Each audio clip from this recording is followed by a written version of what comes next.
I'm not gonna lie, if I had that happen to myself, I feel like I would, like, peel out of my skin. I think I would just melt away. Oh, it was like bread and mold. Because, like, mold, I can deal with. Like, I've had moldy bread and stuff like that, and, like, I like blue cheese and that kind of stuff. It's like mold, all that mold really tastes like to me is, like, this dirty, earthy, nasty taste. And I just, like, you can tell that it's mold.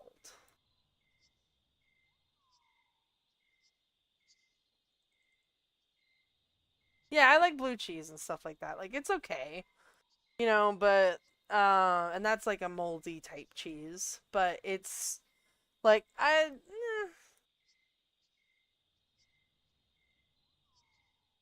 Oh, well, I can't be around mold. Like, I have sensitivities with my allergies.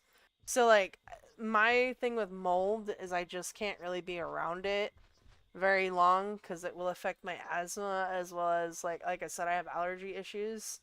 Oh, God. It messes with me hard if there's any kind of mold. So, like, that, yeah. Bread. She tried to put it on bread. She tried the bread, didn't like it, so it got put on the table. And so I probably just sat there, and then when you cut into it again, oh no. Well, sourdough bread, that's supposed to be made from yeast, ain't it? But it had mold on it or something?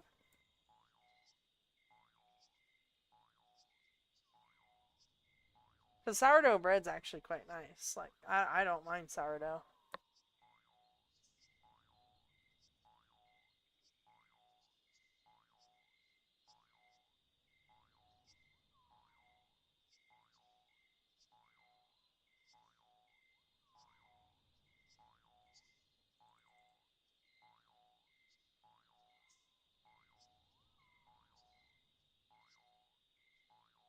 Oh, no, oh, no. Yeah, it's supposed to be made with yeast, I believe. And if I mention my I mean, go ahead. And I have an allergy to sulfa, which is used in a lot of, yeah, what's the word for it? Sulfa's used in a lot of infection-fighting medication. You're, what? Allergic to blue? What the hell is, what do you mean blue? Like, are you allergic to, like, the dye blue? Like, the dye?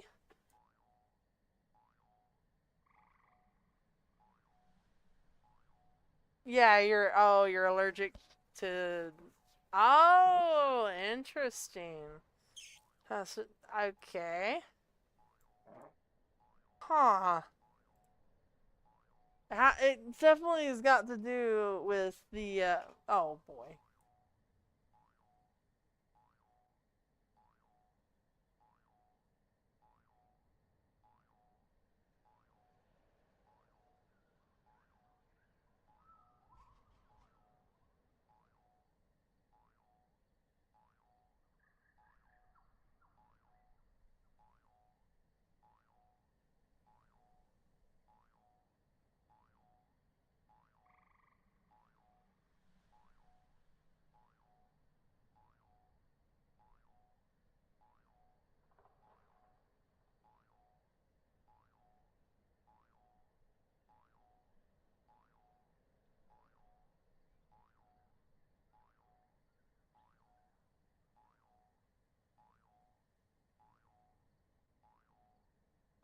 Best part about food is eating it.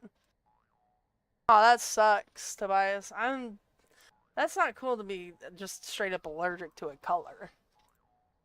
Because, I mean, it has to do with the pigmentation itself, so that means that there's some kind of chemical that they use that you're allergic to within that dye. Or just the dye in of its entirety. But yeah, that is interesting. I've never heard of somebody being allergic to that. That is interesting. I also have an allergy to pineapple. Like, and it's not even canned pineapple. Canned pineapple is okay. It's fresh pineapple that I have an allergy against. What are you doing? You've been like mud rolling for like forever. Yeah, actually, Meteor, my brother had that problem. So he's autistic, but he has other issues as well, and red dye 40 made it a million times worse.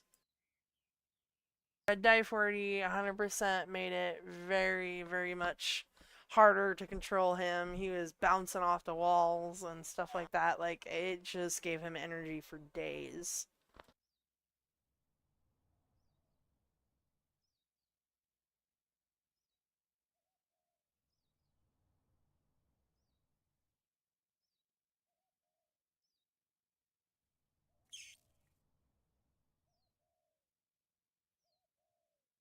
They do. I've seen it firsthand. My brother definitely, yeah, anytime he had red dye, it was bad day. He was just bouncing off the walls, could not get him to lay down or sleep or nothing. Yeah, my mom was not happy with that.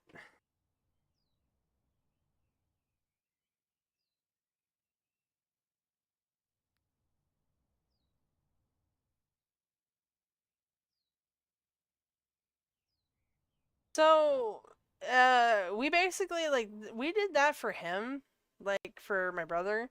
He wasn't allowed to have anything with red dyes for a long time. And nowadays, I mean, now that he's an adult, he can choose whether or not, what he wants to put in his body. So it's like, I mean, he'll still have some things that have red dye 40 in it, but I don't know if it affects him as badly as it did when he was a kid. I know some certain things can. I remember a while ago when he was first getting into like energy drinks and stuff, he couldn't drink Red Bull. He would refuse to drink it because it would make his heart race like crazy. I mean, it like affected him hard. But then one of the big things when you have ADHD or autism or anything like that, when you drink an energy drink, it can be a real toss up because half the time, you drink the energy drink, you're energized, you got the energy, and then the other half you just want to sleep. You just want to sleep. And that's why when you guys hear me drinking the Red Bull and then I yawn, it's the damn Red Bull. Because sometimes the Red Bull will work, sometimes it won't.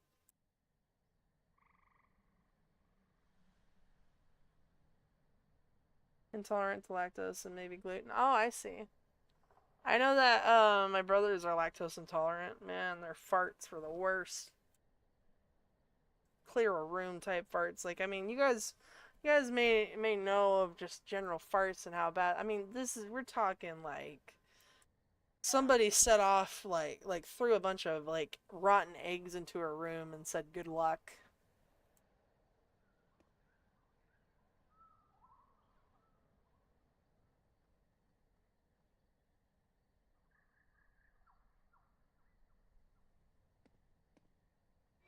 I am also confirmed ADHD, or ADD, either one.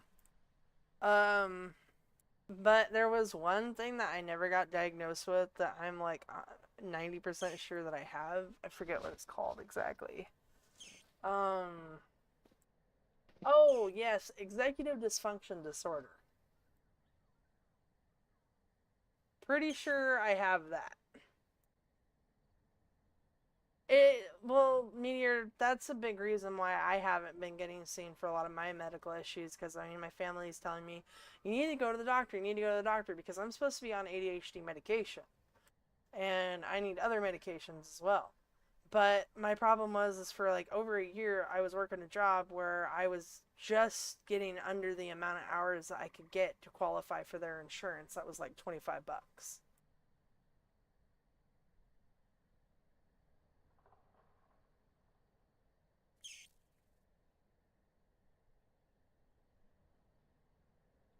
So,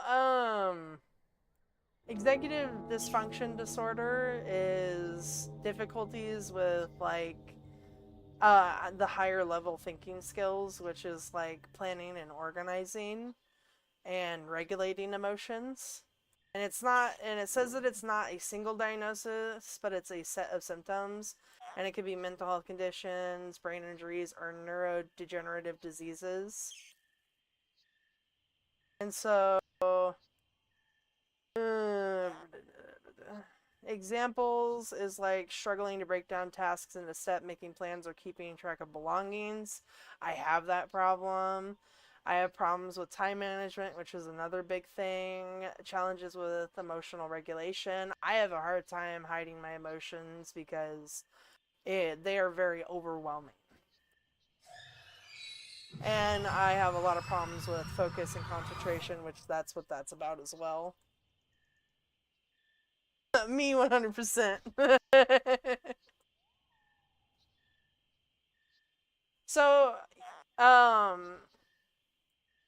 executive dysfunction disorder is a really big pair to ADHD and those kinds of issues.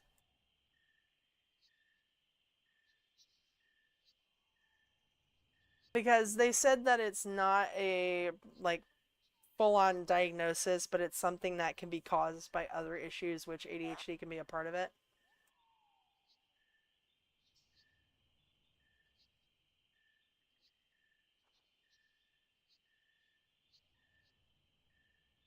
Well, yeah, that's what I mean. Like, you know, I have a hard time sometimes, you know, covering up all my emotions about stuff, and I get emotions sometimes that are so overwhelming that I just shut down and I can't deal with it.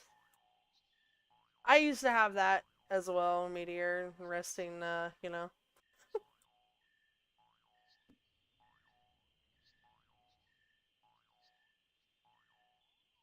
Yeah, executive dysfunction disorder has a lot of to do with decision making and issues with like that.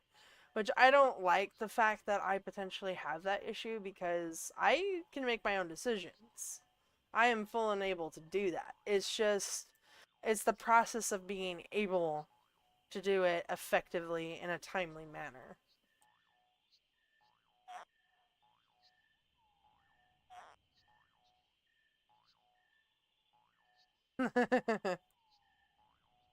They look like they're dancing because of the song you're listening to. That's funny.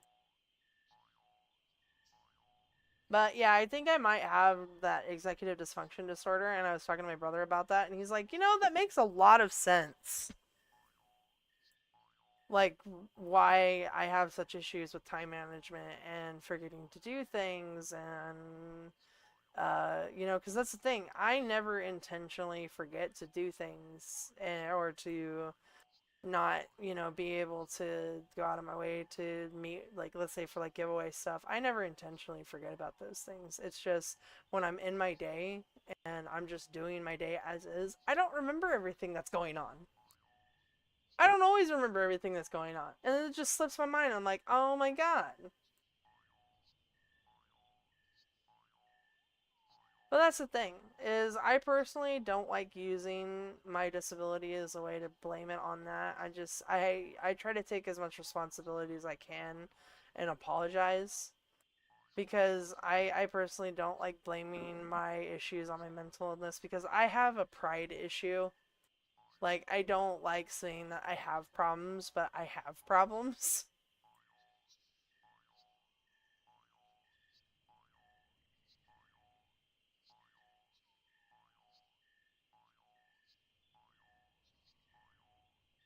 And then I've also gotten to the point where I have so much stuff to do where even in my free time I feel so paralyzed to where I can't do anything until I am doing what I'm supposed to at the time that I was supposed to do it.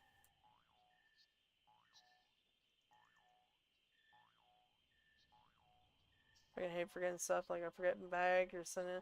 Well, that's the thing. One of my big things that, you know, my family would get mad or upset about with me is like I forget my card or I lose my card, like my debit card. I remember losing it twice in 1 week, and I was getting mad at myself because I'm like, why can't I just remember? Why can't I just remember?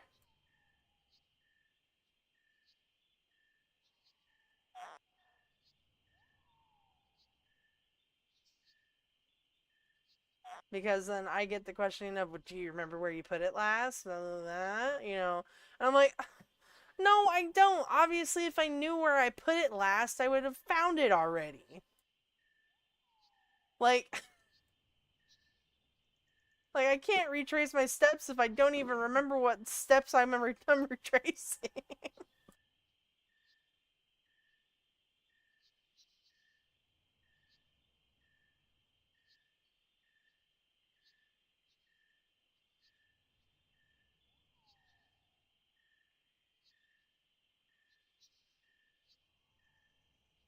Oh, Tobias is leaving. Okay, bye, Tobias. Sorry, I don't know. I didn't see that.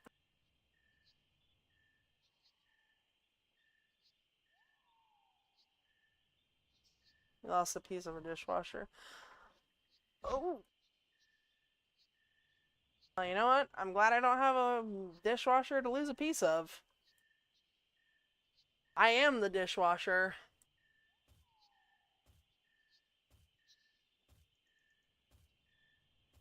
You're dying, Hexaline. You're dying. Okay, Sanford, you have a good one. Sleep well. Sleep well. Oh, to put... Okay, I see. Why you spray me for telling you that you're dying?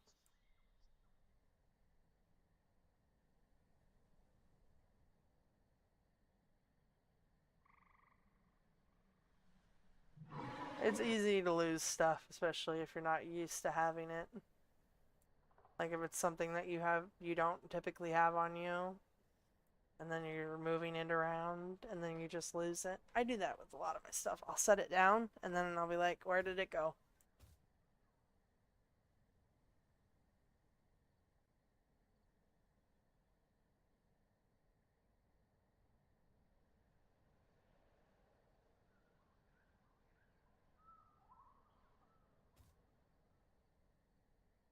Oh, yeah. I haven't found it yet, and I feel disturbed. Should probably find it, figure out where it went. Unless they already got a replacement piece. Oh, cute Wisteria.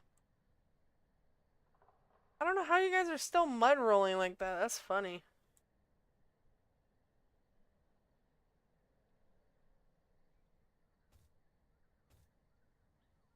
I might miss my alt actually.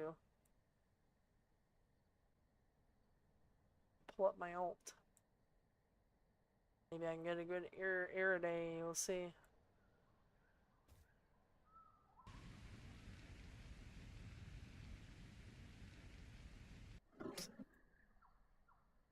Aggro and then press my... Oh, okay, I see. I'll have to remember that because I'm gonna need that little combination for when I make videos later. Because that'd be nice to have it automatically doing it.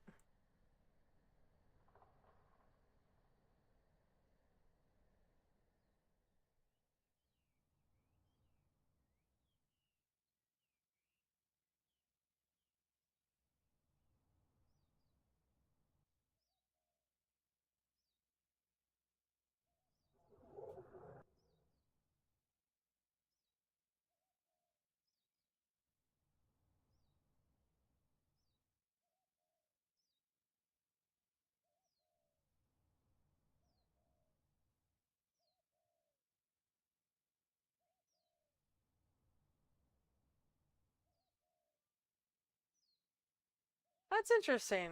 I wonder why it's giving me a join error.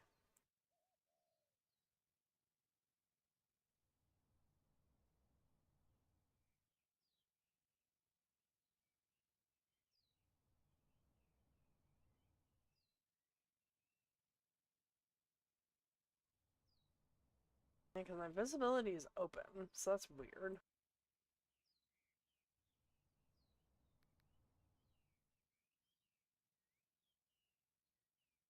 Yeah, it should just let me in. What yeah, it's tweaking. For some reason, when I tried to join like the private just from the server itself, it was saying you're not authorized on my alt account. I'm like, well, that doesn't make sense.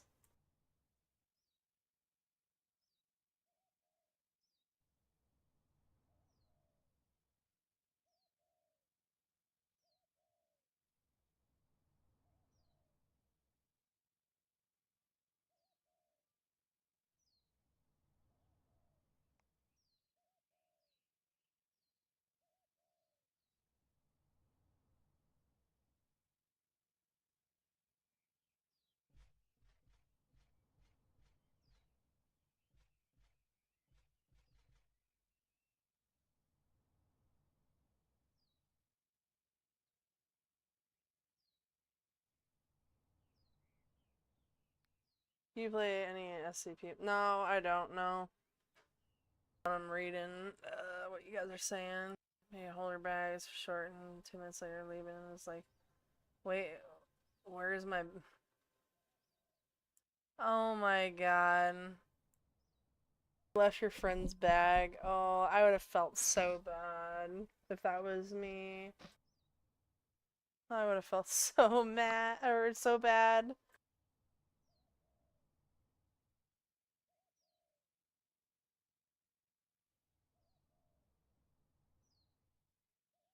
I'm gonna BRB for a second. I'll be back.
Okay, I'm back. Oh, am I dying? Thank you. Sorry. I'm hungry and thirsty. Oh, gotta run.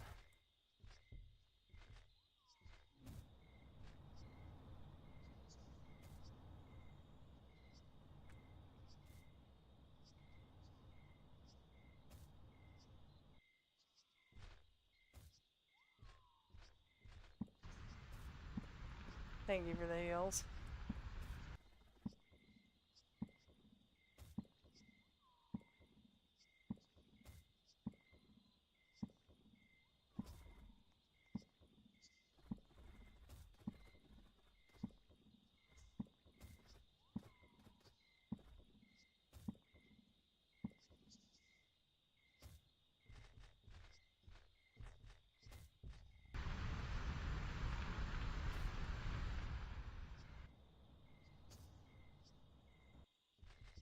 Every day needs to eat.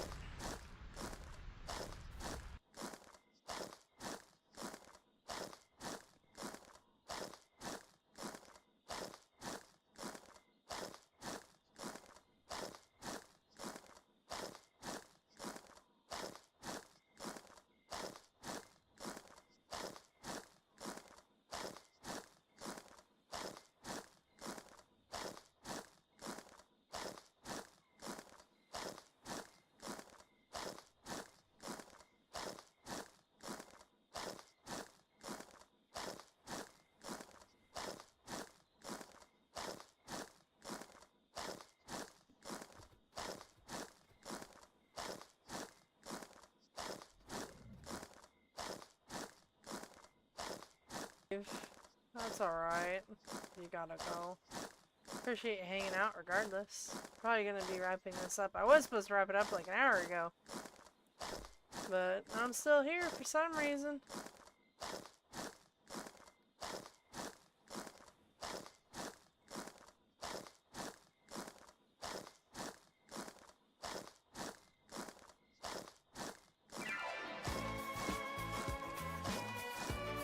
Yeah, late night party time. Woo!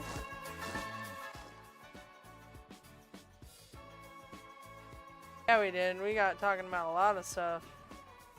Yeah, it's no problem.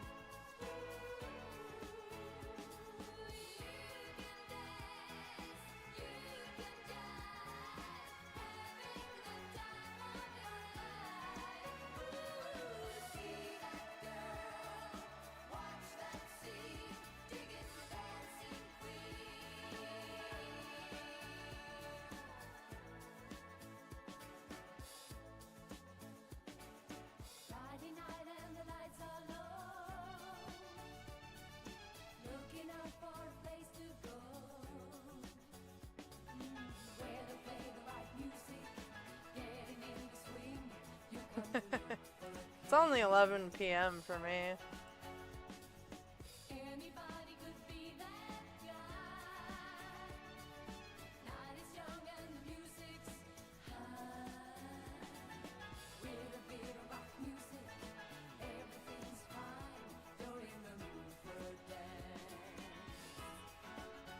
Neat Aries.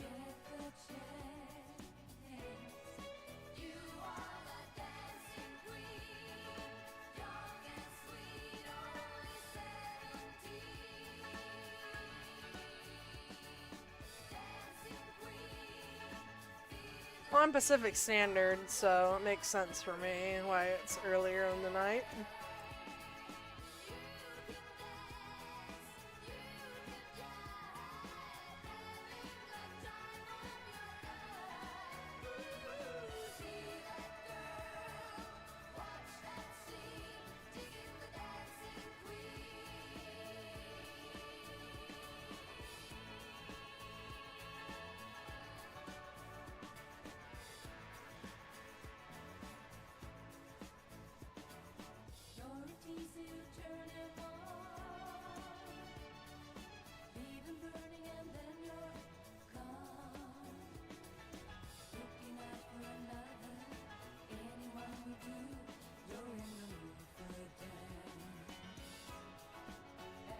Sorry, I had to AFK for a second.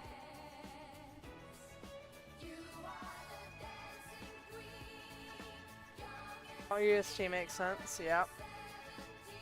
And then Sleepy is probably CST, actually. Because Sleepy is 2 hours ahead of me, which means that they're more than likely in the middle of the United States, somewhere in there.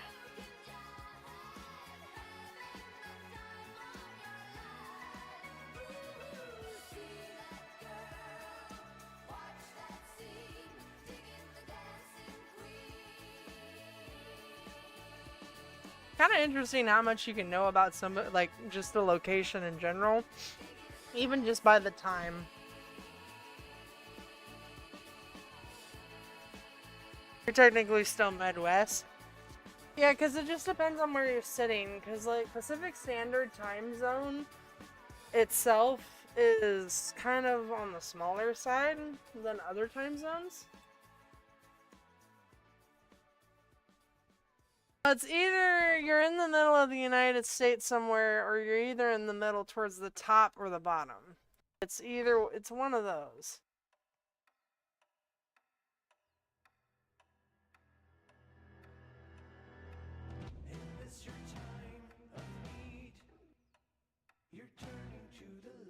I have no idea where Indiana is.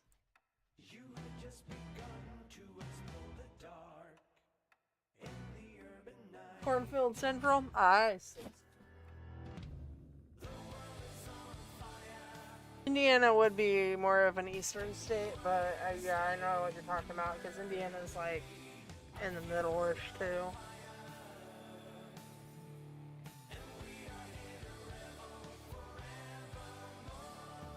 You're the bottom-ish? Okay. Well, I'm in Washington State. So I'm right at the tippy top in the very upper left corner of the United States.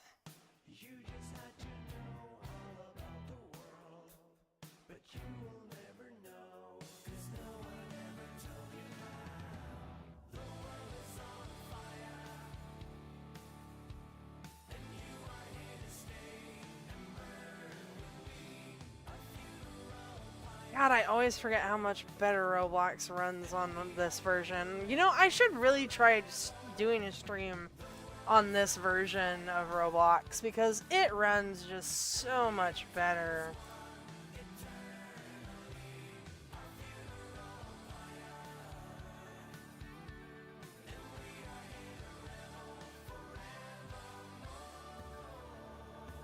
Thinking I might do it.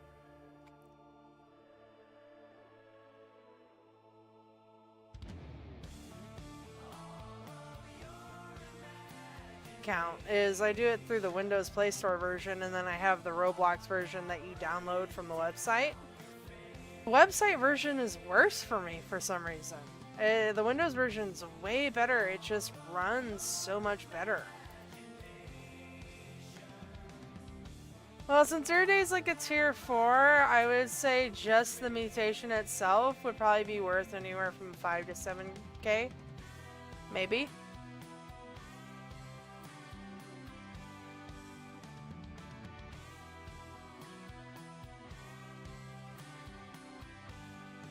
Yeah. It's not bad, but it's not, you know, like, it gives you profit, obviously. That's still profit for a free slot. Yeah. Still worth a little money, but it's not a whole lot. And if you can get a double red, then it's worth even more. And then if you get other stuff on it, it's worth even more than that, too. Because, I mean, you can GT hunt with the Creator Star. So, if you really want to make your slot more valuable, get GT on it. I'm involved? I have no clue. Okay, so I know when it comes to certain mutations what pricing can be on them. Creator Star, I should know, because, you know, it's our mutation, technically. But, like, other mutations, I'm so bad. I don't remember. I don't know nothing. I couldn't even tell you Creator Star accuracy and prices, like, if it has different traits either, or if it had other mutations. I can only tell you what it is if based on its tier and if it has Creator Star. You know, that's all I can give the most accuracy to. I have no clue about mutations. I am not the first person to come to when it comes to mutations of any kind, because I'm just as bewildered as everybody else.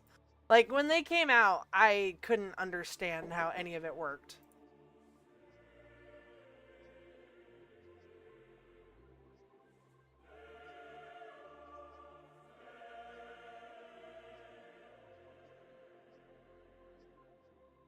What are we talking about? I don't even remember at this point. My brain ain't working.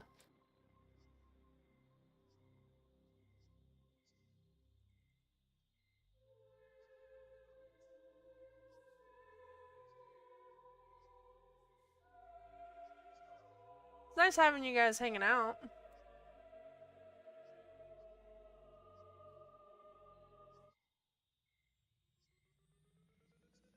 Oh yeah, the mutation prices. I got distracted because my brother, like, knocked on the door and then I completely forgot what I was talking about. I do that a lot. Where I'm like, you know, I could be talking about something and I'm so in depth to it and then somebody interrupts me. I'm like, what were we talking about? It just feels so dumb. So I'm just like, wait a minute, hold on. Because I get onto a new subject and then I just cannot for the life of me remember what the hell I was saying previously. I have a problem with tracking conversations sometimes like that. It's hard.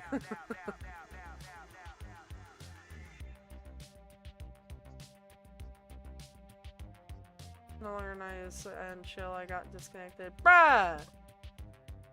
How dare you? The server did that to me. What was it? During the Toothless or the How to Train Your Dragon raid? Did that to me too. Some bullshit. Got hella mad, bro. I was like, bruh! Bruh! Oh, speaking of How to Train Your Dragon raid, you know what? I'm gonna do a bad. I gotta stay up a little bit. So I'm gonna stay up until like 1 or 2, and then I'm gonna repost the How to Train Your Dragon raid video, and I'm gonna hope that it hits algorithm in the morning, because by the time it's like 1 or 2, it'll be about 5 a.m. in the Eastern, and for some reason, I don't know why, but getting the time frames for the Eastern time is what we have to aim for to hit algorithm. So whenever I look at time frames to post, I'm always having to look, okay, well, this is going to be about 3 hours ahead of me. So what time do I need to post at? So I basically would have to post something at like 2 a.m. for it to hit the 5 a.m. algorithm.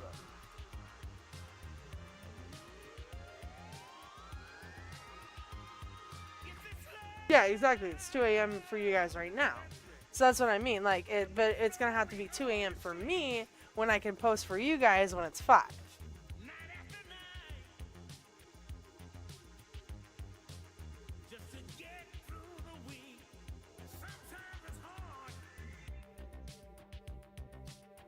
Actually, no. You can only schedule videos on the PC version. Unless I'm tripping and not able to find the setting for it on TikTok. But I've only been able to schedule videos on the PC version. Probably are. If it's almost 11:30 right now, then you are. So yeah, that's the one reason why I'm like, you know, I can't do it that way, because I'm also using a TikTok audio.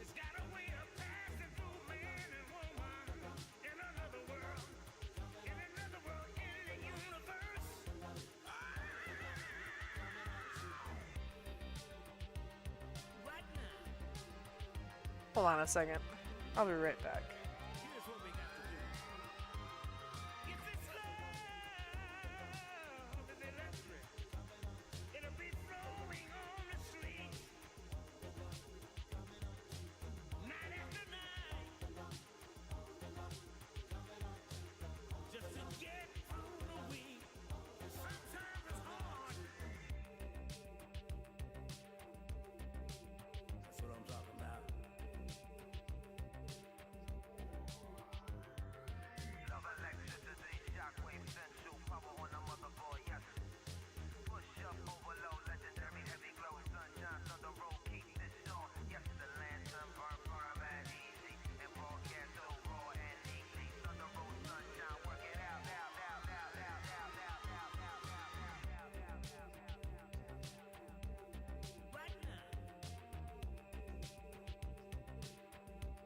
Oh, 1 hour difference. That's interesting.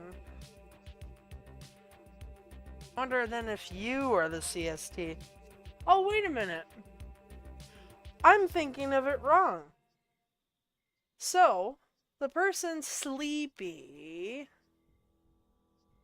you are actually, you're either, if I'm not tripping, Eradicator is in Mountain Time.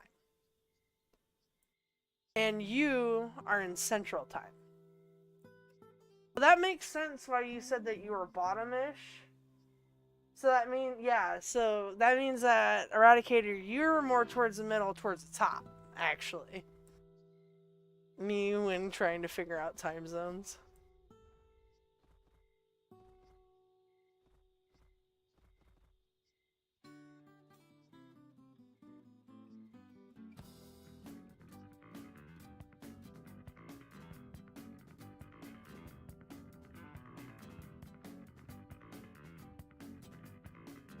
Welcome back, Marceline.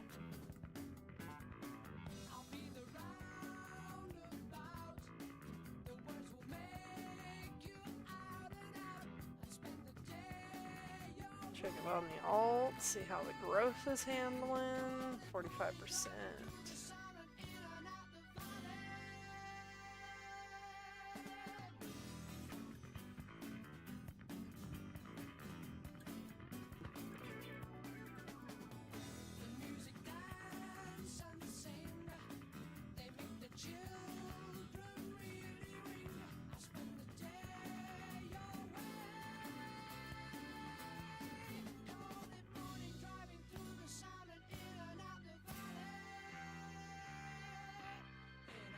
I got food down here, but there's like food being shown over this way. I'm like, where the heck is it?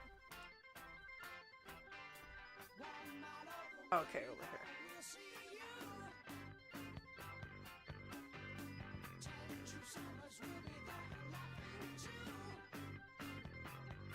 Gives me better growth time.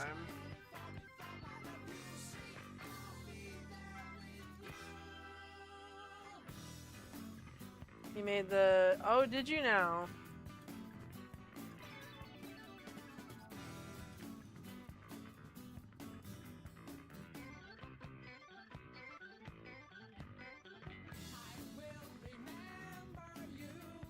You're gonna have to show me what you made.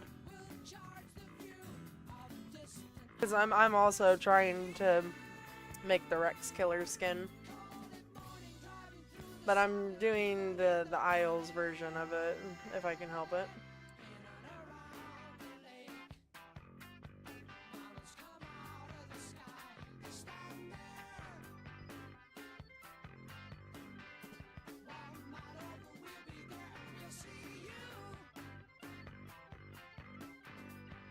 But I don't have the spino yet. I need someone to sell it to me reasonable, because I'm not going to pay 30k for it.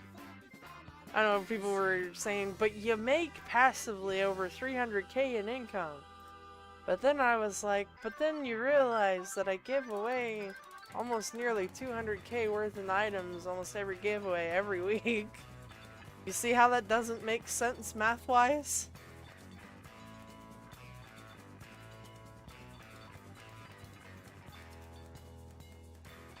I can do 15.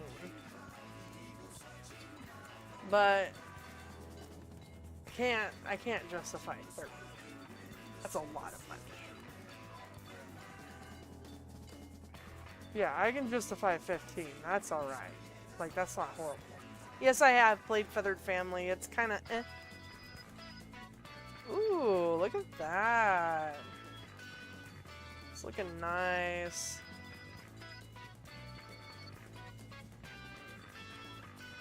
Feathered Family's alright though. It's like, it's more roleplay-esque.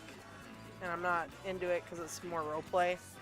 It's kind of the same thing with like, because I used to be one of the bigger people who would cover Griffin's Destiny. And then I stopped. And I really wish I hadn't, because I feel like when I stopped covering it, a lot of other people stopped covering it, and now I don't see anything about it anymore. It's just so dead. And then with all the role-playing stuff, you know, I told Arethea that there needs to be a different direction with the game, otherwise it's just gonna die. And like I said, it's dying. You know, like, I really had wished at the time that she had listened to me.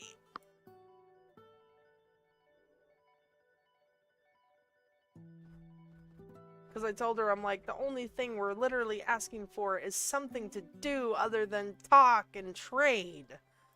And roleplay. Not everybody here is here to roleplay. You're catering to the wrong community. Like, roleplay games, yeah, they're cool and all. I used to play them all the time. Like, my game back in the day that I used to play and roleplay a lot on when I was a kid was like Warrior Cats. When all of our cats used to look like pill bottles. And our legs looked like poles. Okay, like, that's how basic it was. How many revives? What do you mean?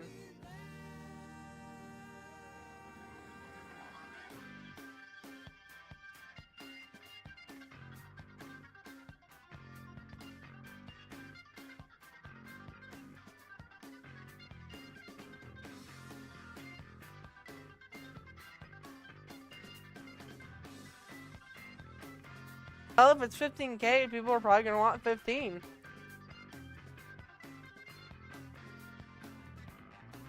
Well, if you like piebald Aries, you'll like Sea Star Aries.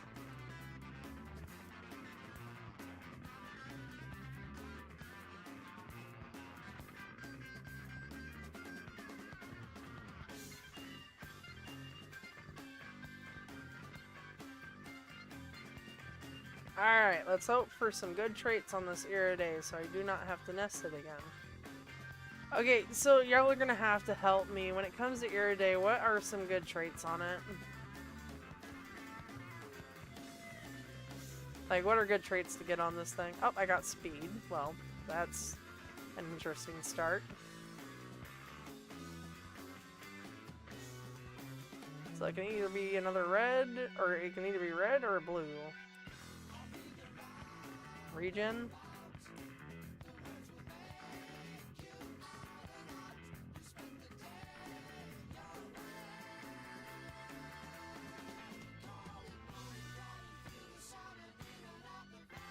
So speed is already not good, right?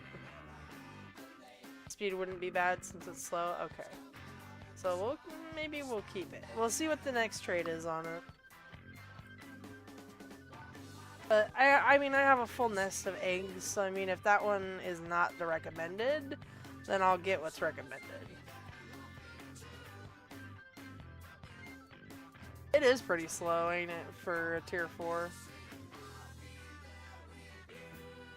You call regen?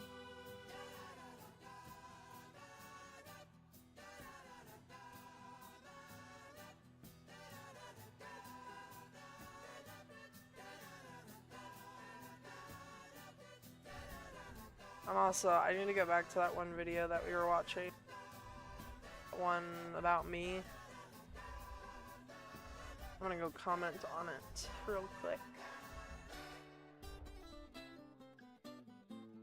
If Discord will let me jump to my current messages.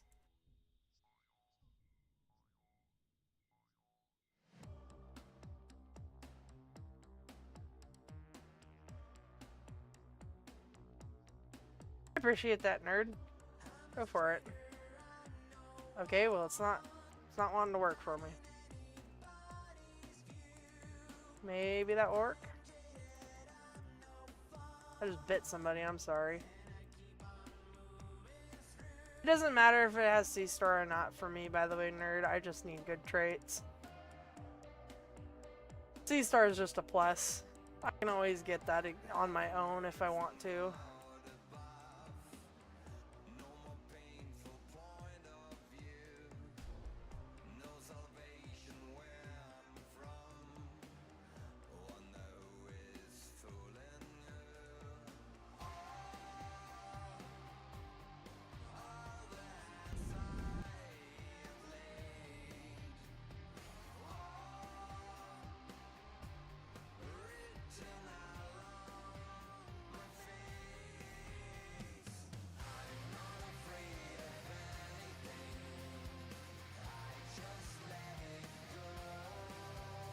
And I'm being grabbed.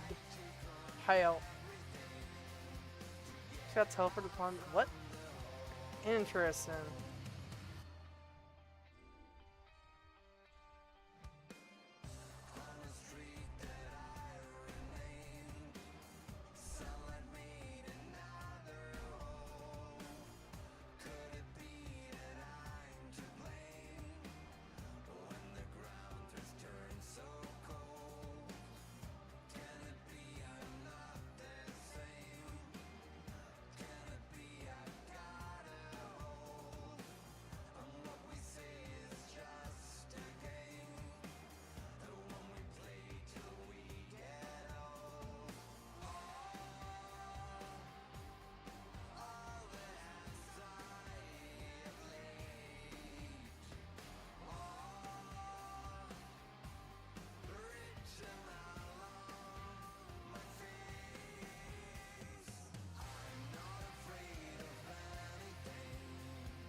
Okay, I got that commented.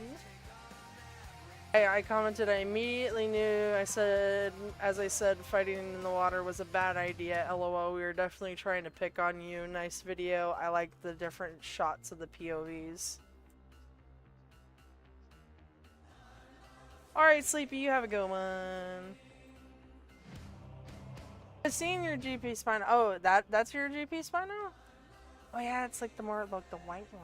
Oh, I see. I'm trying to do this one. This skin. This one's the one I want to do.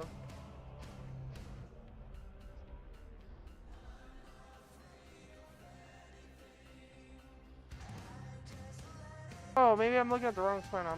I meant this one. Cause yeah, I seen this one. And that one's supposed to have like the red. That's the spino I'm gonna make. Is the Isles version of the Rex Killer.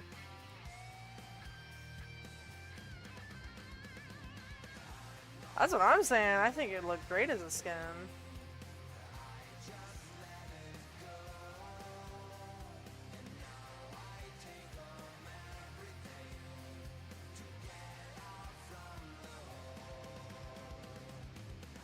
Should be getting my other trait here soon, hopefully.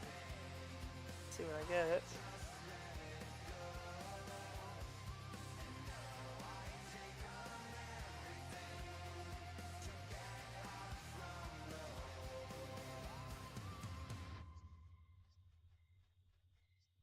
You know, I'm not sure if that was the default one.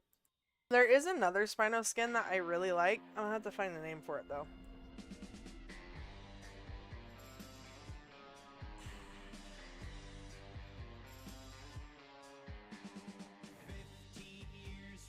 There's one to find the name of it. Maybe if I go to open dinos, they'll have it.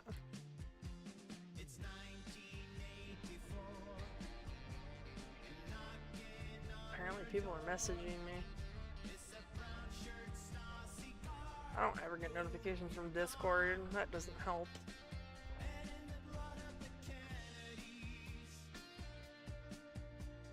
And my music taste, I know somebody was asking me about that. I have a kind of a varied music taste. But like my favorite band is Ghost, I will say. Avenged Sevenfold's like on kind of the tippy top there too, because I like a lot of their music. Not all of it. But that's kind of the same with Ghost, but it's usually like I like almost all of their music except like one or two songs.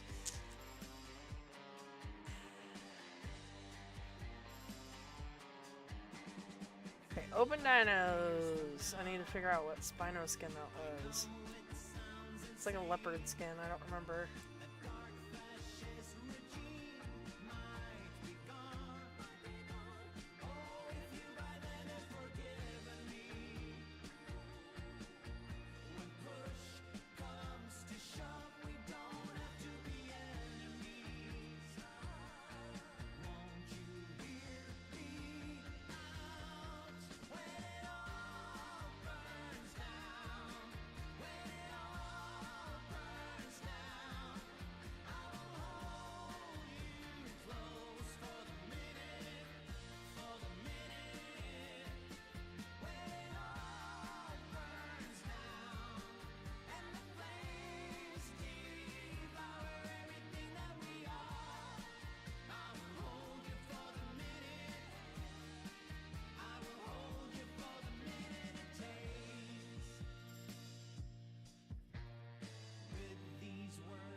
So let us pray for more in 2024.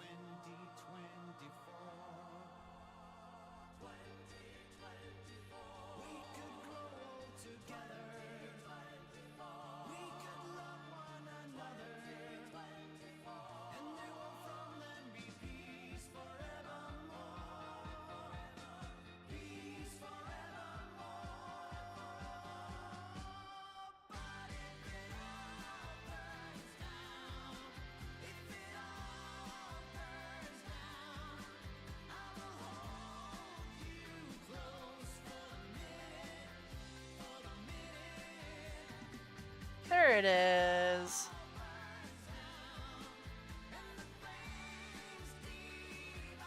Let me see if I can find my albums. Oh, I love the jungle one too. So I think the jungle one is, I don't remember if that's the basic one that they have right now that they use. But let me get this one.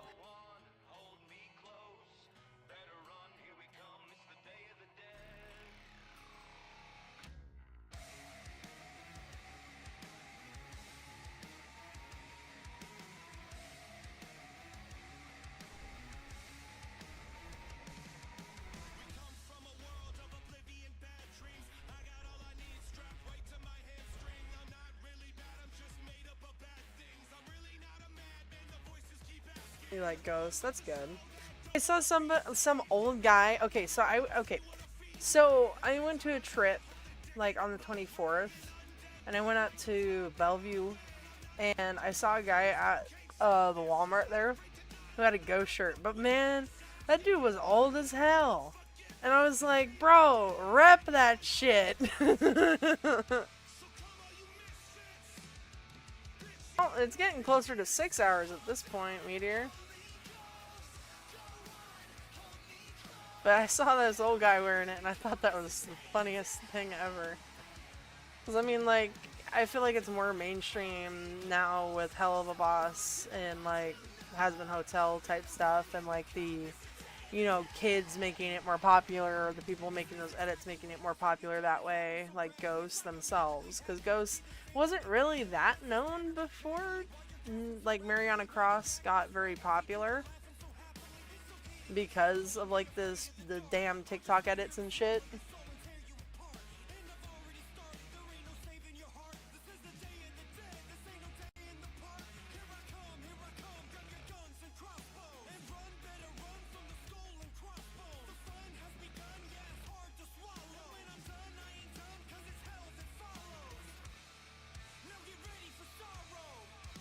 You know, watching that old Nublar video, God, making me miss, you know, I really need to reach out to Hella, because I haven't talked to Hella like in a while, and same with like another friend of mine, Paleo Bree.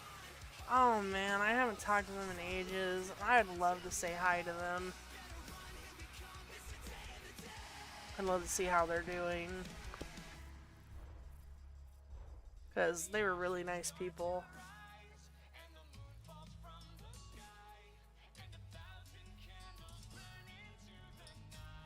Now that they're older, I'm sure they got more stories to tell.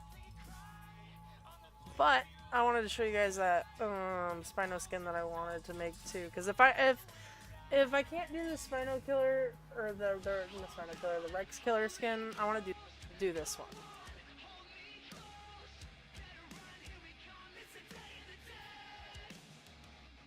Once I can add it. Hold on. I'm getting it.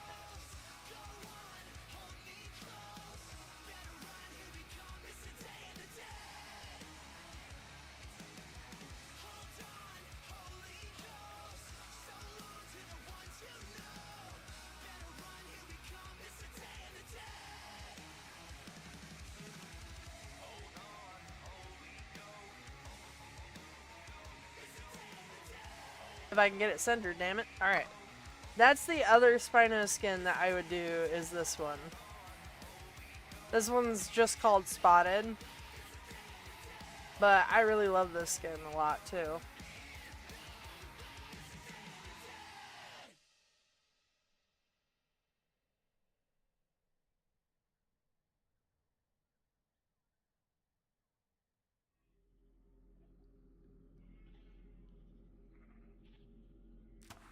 I don't know how you guys feel about this one, or if you've ever seen this one. Over here. Look at all this food. Look at all these sheep. I can't Bentley's like, end the stream. End the stream. Who are you to tell me to end the stream? This is quite the treat. There are enough sheep here to feed the entire fleet. It's almost too perfect, too good to be true. Why would the lotus eaters pass up on all this food? Alright, and I might have another Spino skin idea. Hold on. Why do you think I should end the stream, Bentley? Just because I've been going on for so long? Because, I mean, I still got some energy. I mean, I wouldn't keep streaming if I didn't have the energy for it. We're just travelers. Got speed and weight on my first area, health and damage. Oh, nice. I was 1 AM for you. Well, nothing crazy is gonna happen, Bentley. If you gotta go, you gotta go. It's okay. Oh, who the hell called the damn health regen? Eradicator. You suck. I mean, isn't that good? But, like, how? It's got health. Its second trait is health. That is so silly, dude. Oh my god.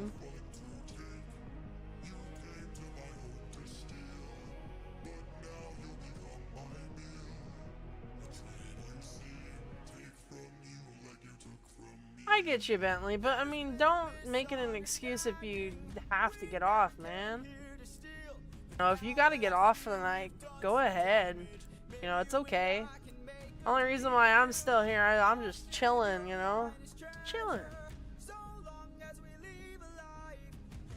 Yeah, but, the regen, that's... Eradicate, I can't believe you guessed that. Why are you dying? Why are you dying? Don't die.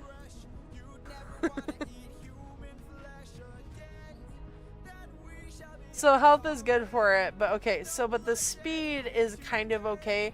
What would be the other recommended trait for it instead of speed? Like, what would be better than having the speed? I'd like to thank you. Stranger, what's your name? My name is Nobody. Nobody. Nobody. Oh yeah, Diamondback Spino is beautiful as well. There's the JP Spino. Yeah, I'm pretty sure Jungle is the skin that Spino... No, it's not. It's similar to it, but it's like... It's different. It's similar, but it's different. Because the normal Spino skin has a bunch of stripes on it, but the Jungle one also has stripes on it, but it also has like kind of leopardish printing too. So it's like, it's got slight differences. Unless maybe I'm just tweaking and it's the same skin. Probably damage would be the better one.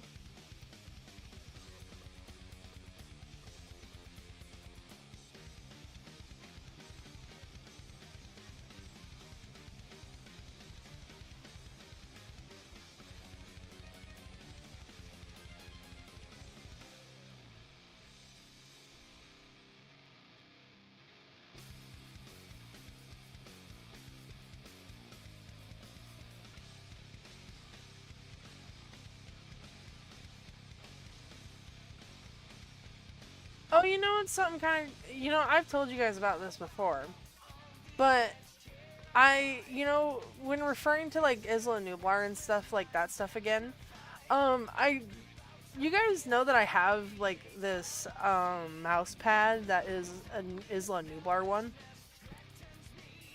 It was from, it was from that time.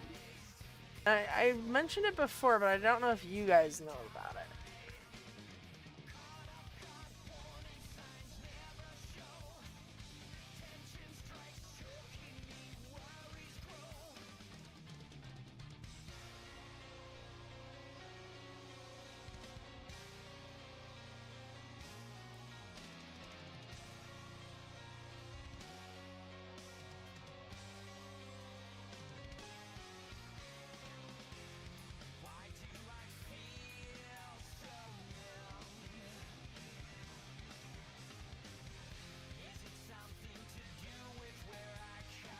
Okay, so there are some other skins that I would like to show you guys that I loved from the aisle. I'm gonna show you them in just a second if I can get them.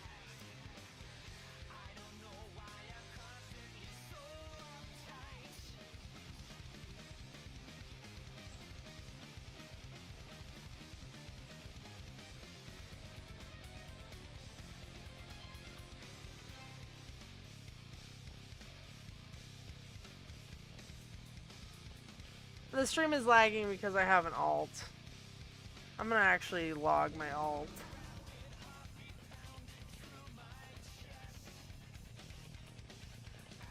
Because that could be what's doing it. And yes, I've listened to Sleep Token. I absolutely love Sleep Token.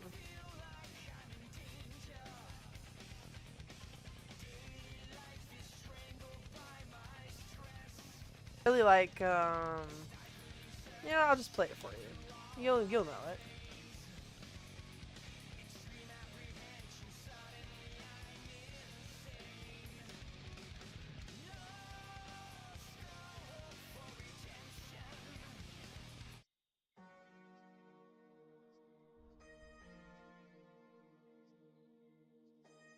There you go.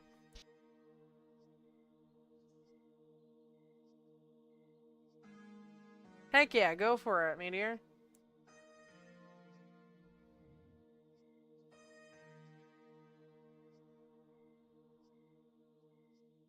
GG Morph. Hmm.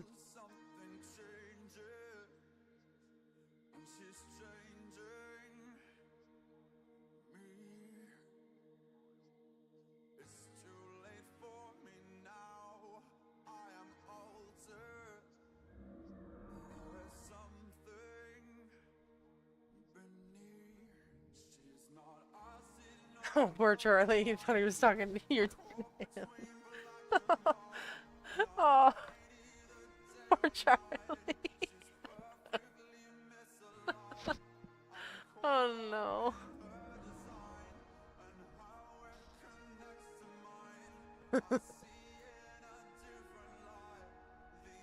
But yes, I love Alkaline. This song is so nice.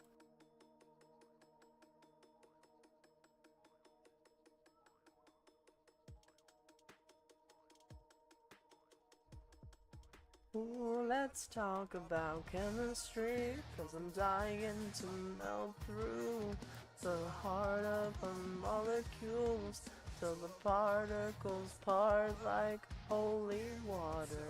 If anything, she's an undiscovered element, either born in hell or heaven sent. Either way, I'm into it.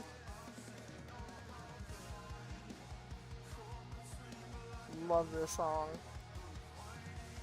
I'm getting thirsty, I think. Hold on.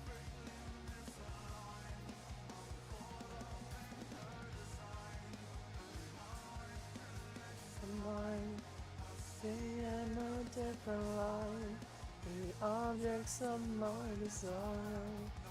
What's in our alkaline? Caught between black and white. Confirming the day or night, he's perfectly misaligned. I don't need moss. I don't need moss.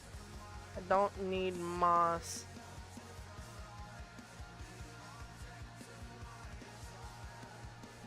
God dang it.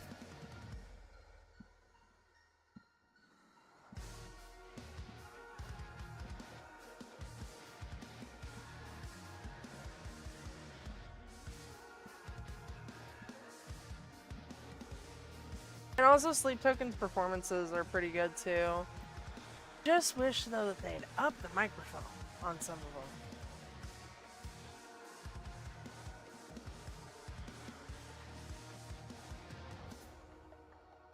Because I mean, it would just be so much more powerful if we could just hear them frickin' sing. Because I've seen the performance videos, and man, you can't hear a damn thing.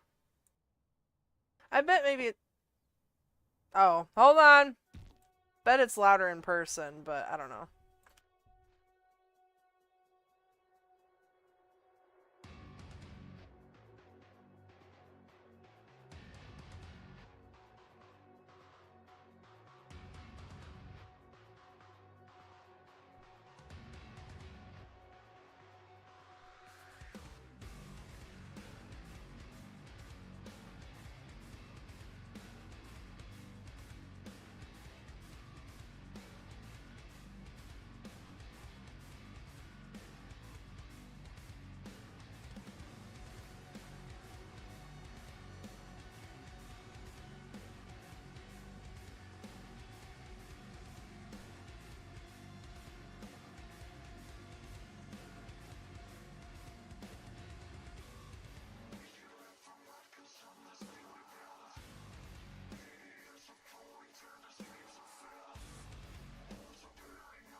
Okay, I'm back, sorry.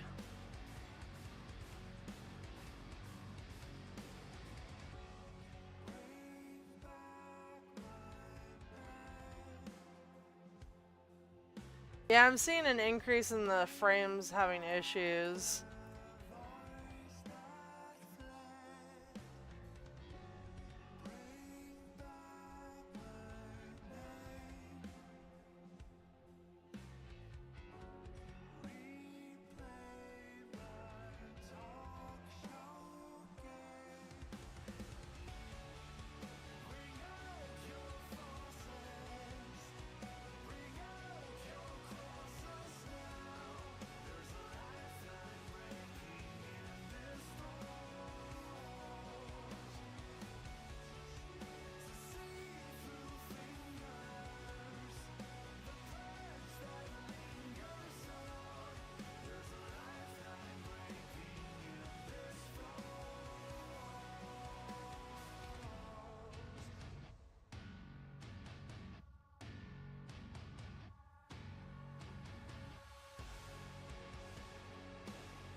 Oh, that was very sweet. Lonnie had sent me a message after they had left stream.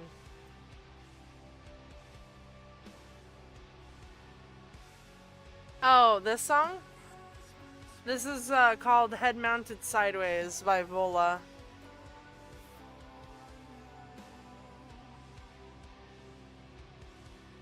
Hopefully the stream gets a little better from here.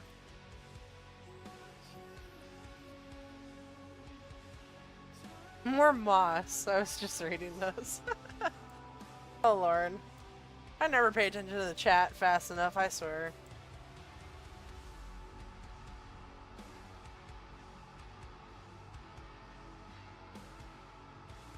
But yeah, I think it was my alt that was messing with the stream.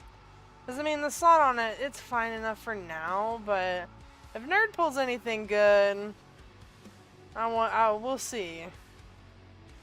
It's just, yeah, that all makes it hard and for the stream to want to run. But that was very sweet of them to send me a message.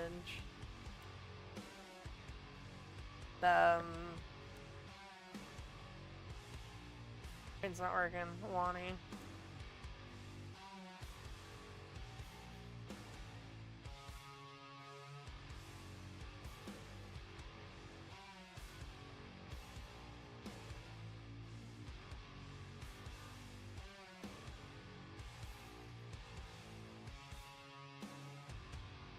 Oh, I've had talks with Lonnie before, and it wasn't that long ago either. Oh, I remember Lonnie. Oh, yeah.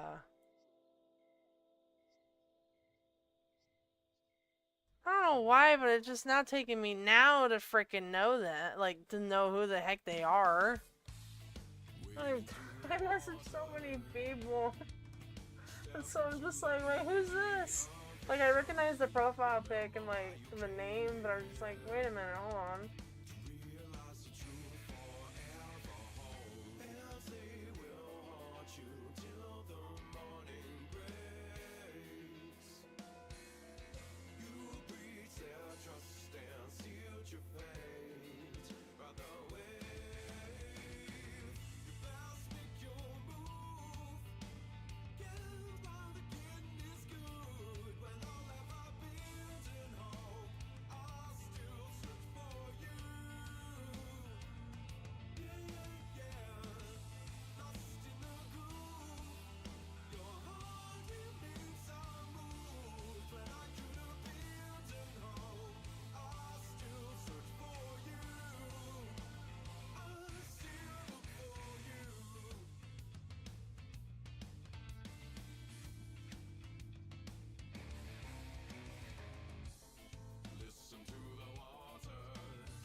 Play Eden.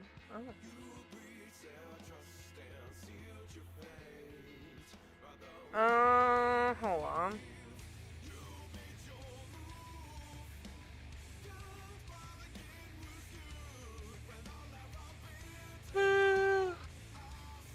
Uh-oh. That's not good.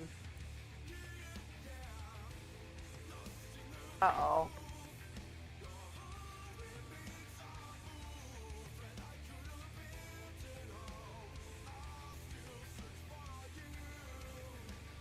Gotta slap the sleep out. Gotta be awake. Ah!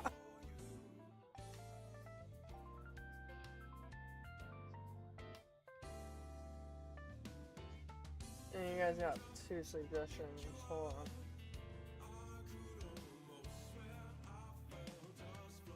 To the top.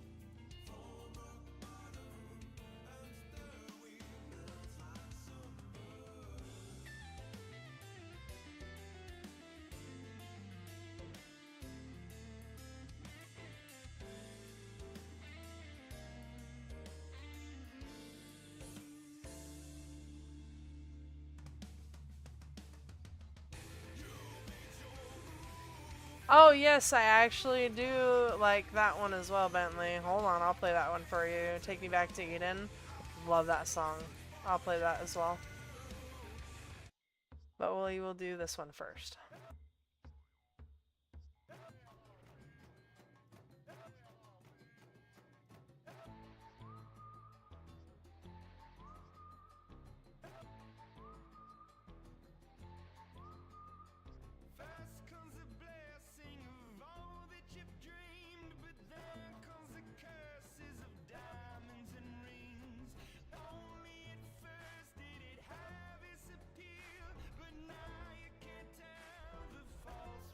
Big Jurassic Park Spino, yeah.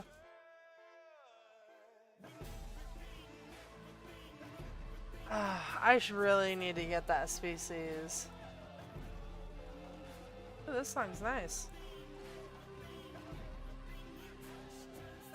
Putting that in my liked songs.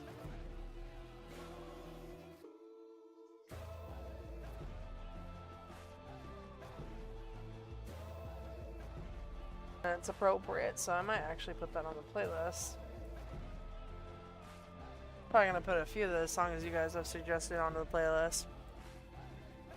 Because, I mean, that's the thing. When you guys suggest me songs, I'm not even kidding. Like, when you guys suggested me to listen to Hayloft, I could not stop listening to Hayloft 1 and 2 for like a week. Yeah, you can join the pack. I mean, if we got room. Yeah, we should have room. Go ahead and request.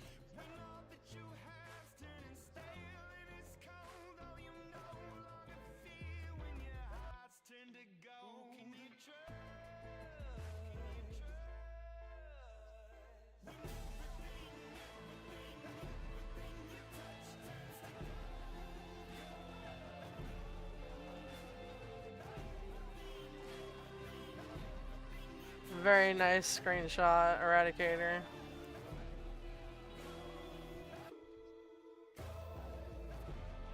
Hold on, let me see. Oh, is that you who sent? Yeah. Yes.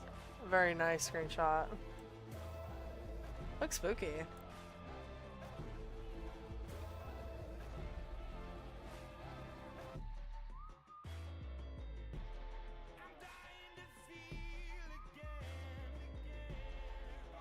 But yeah, Marceline, what's your name in the game?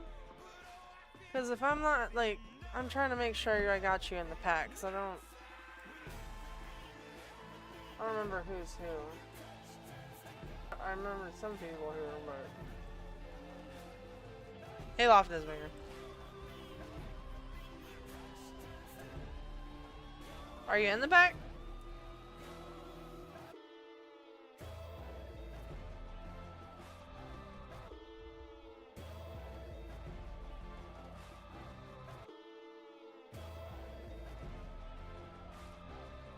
Because I didn't see unless that was your request.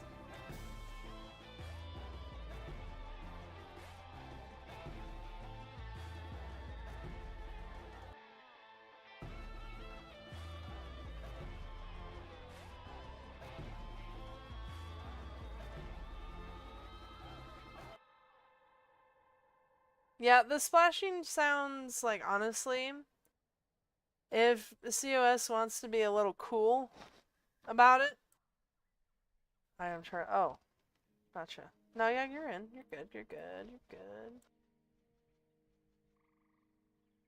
I got you. Hayloft is very good.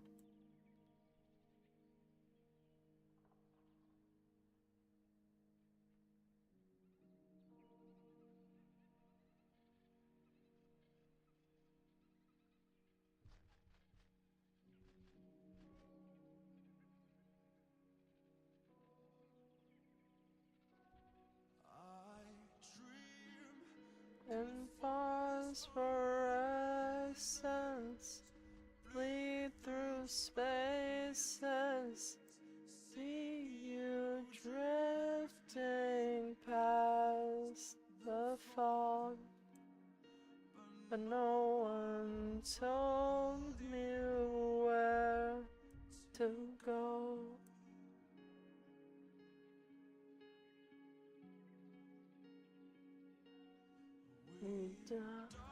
Dive through crystal waters, perfect oceans, but no one told me not to breathe. Now the weightlessness recedes. I'm bad at singing, don't mind me.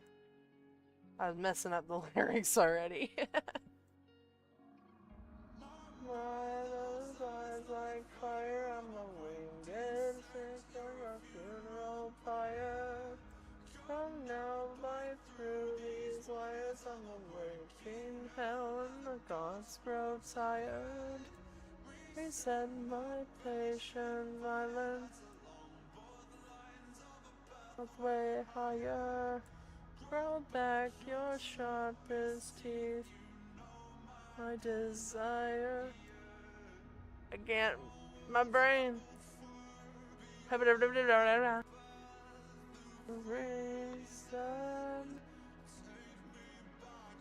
just not gonna sing it if I don't know how to do the lyrics. I'm doing horrible right now.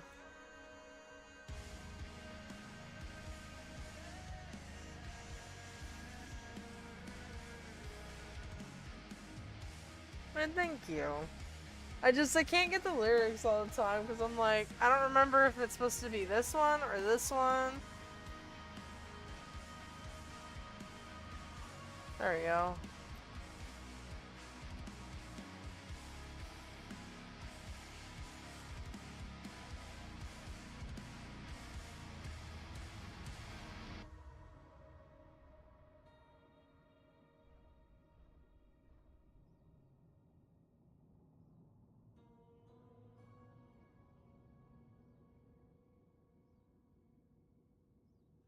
Well, yeah, I spit blood when I wake up. Sink porcelain stain, choking up brain matter and makeup. Just 2 days since the mainframe went down and I'm still messed up.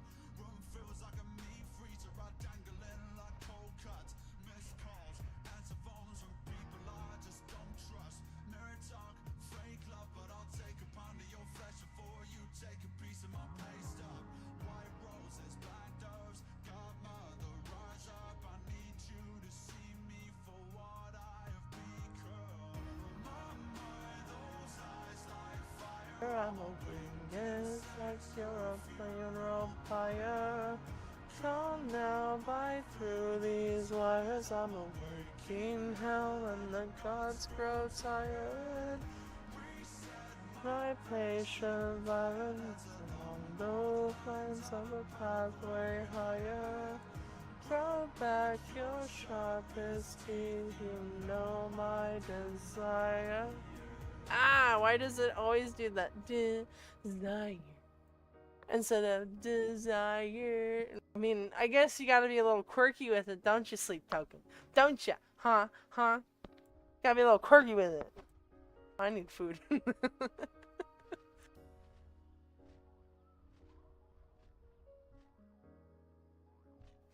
It's all over the place for me. I mean, it is an 8-minute song.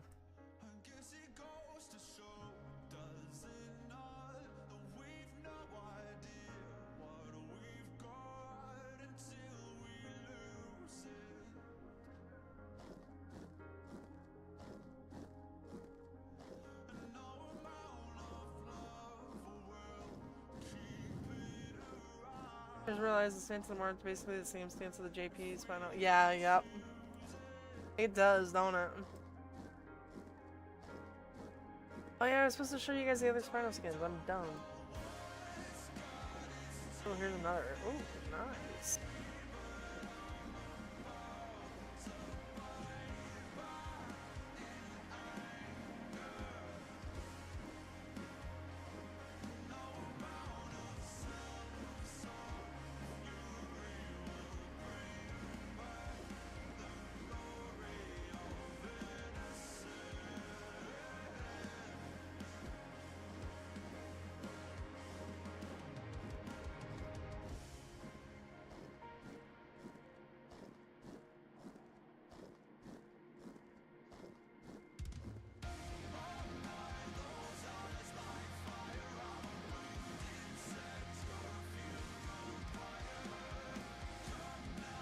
I hope your luck stays the same too, or stays true. Okay, so I got another spinal skin I'm gonna show you guys. Hold on.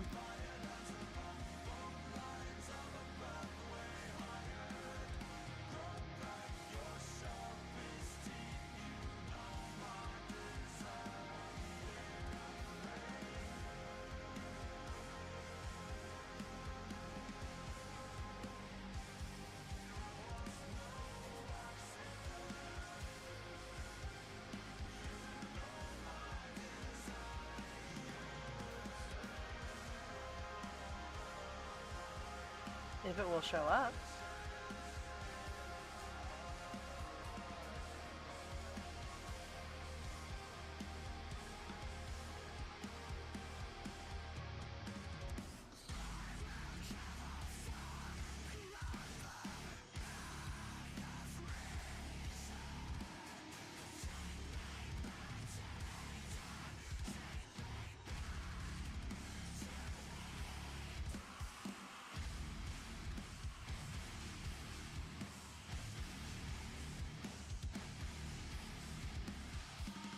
This is another skin I would probably potentially try to recreate.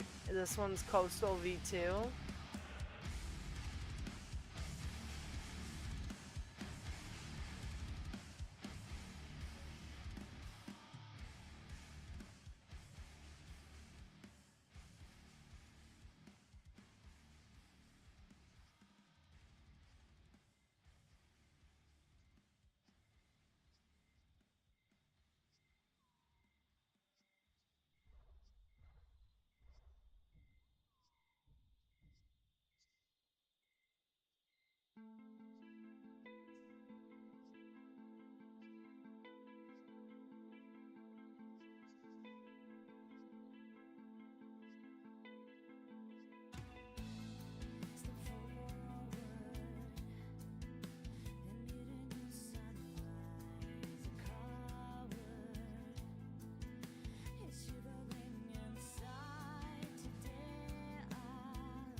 Yeah, it'd probably be a little hard on that one. But I really like this one. Alright, I'm gonna go ahead and hide that one. I'm gonna add another one here.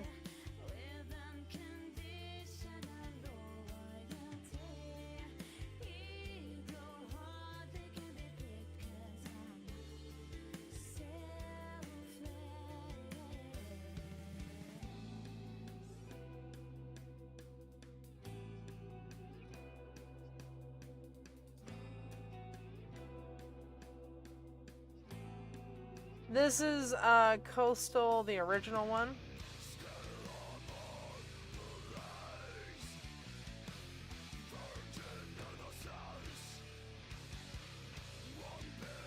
This would be another one that I'd absolutely love to recreate too.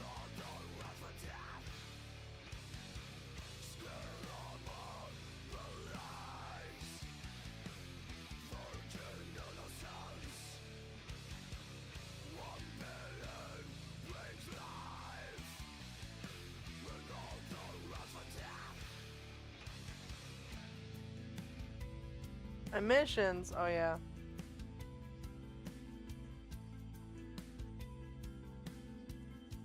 Thanks, guys.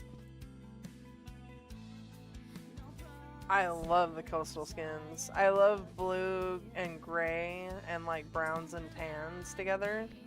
Oh, they're so pretty. Colors, my iconic colors would be blue and gray. Because I absolutely love blue. I love blue. I specifically love blue, gray, tan, brown combos. Like, those look so good together. And then I don't mean like a tan, like a really brown tan. I mean like the white tan like the coastal skin has. So it's hitting all the marks for me. It's got that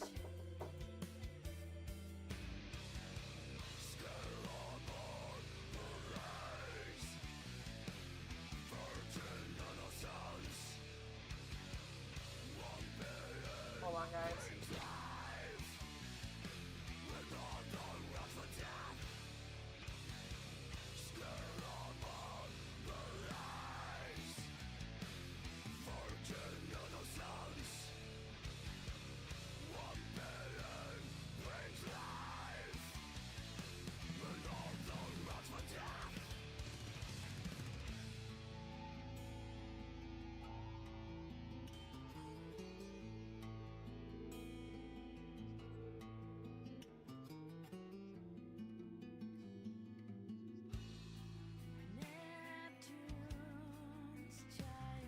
Okay, so that one's that. That's the coastal. Sorry, I got interrupted by my brother, and now I'm like, yeah. Okay, so what I was trying to say is you know how this tan? It's not like a really dark tan. It's like a nice cream, like yellowy white tan. Love it. And then you got a little bit of brown on the side there. So nice. And then some gray in there, and then some blue. Love it.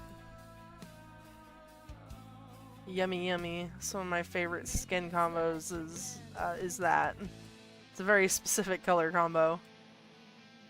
It hits all the right notes for me. Blue, gray, white, and tan. Love it.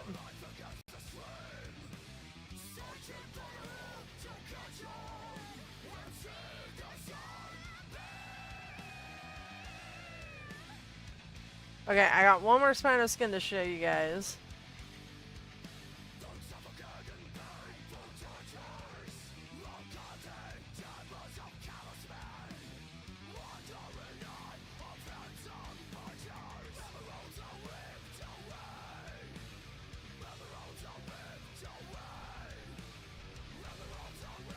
This one also would be a very, very good contender. This one's called Darter.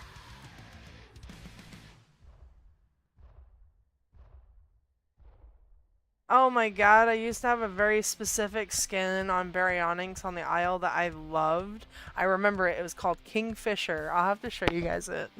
I loved the Kingfisher.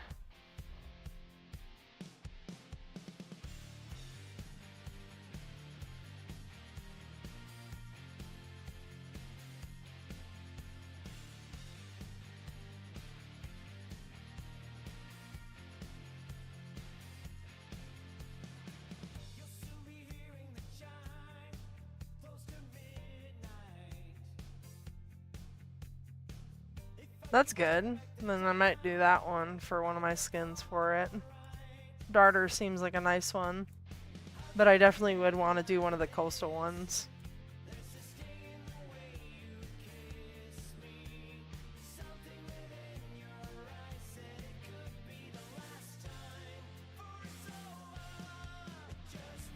Let me find the skin for Baryonyx. Hold on.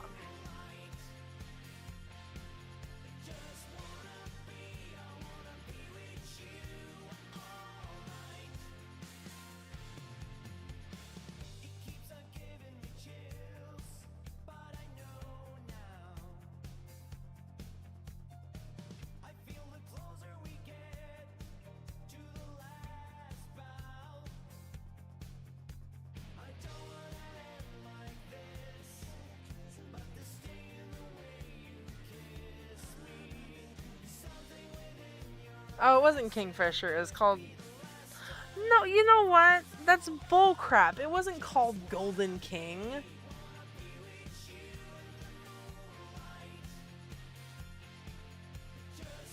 It was called Kingfisher. That is not the name of the skin. Because I'm looking at what they're telling me. Okay, so Open Dinos has the skin here, and they called it Golden King. I could have sworn that it was called Kingfisher back in the day.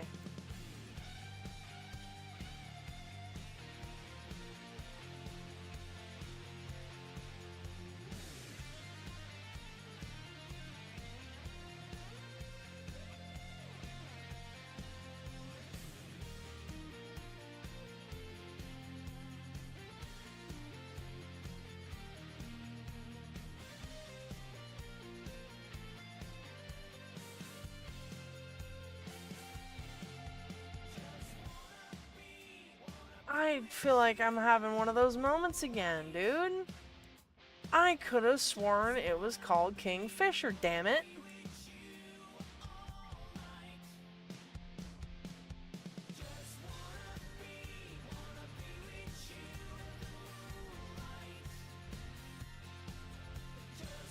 I'm gaslighting myself, folks.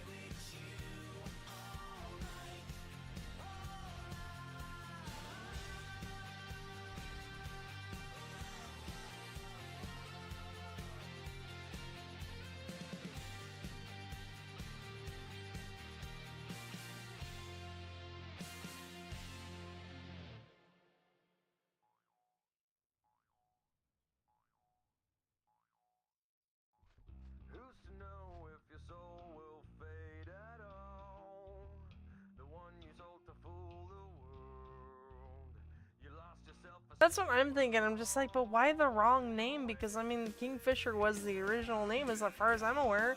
Unless I'm thinking of a different skin entirely. But I remember this one. Because that's the one I used to pick all the time. I love this one. Hold on.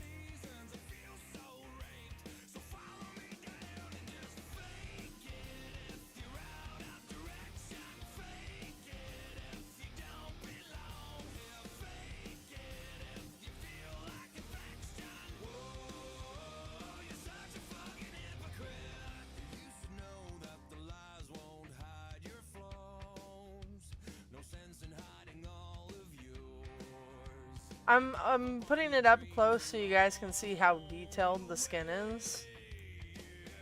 That's the reason why I love this one a lot.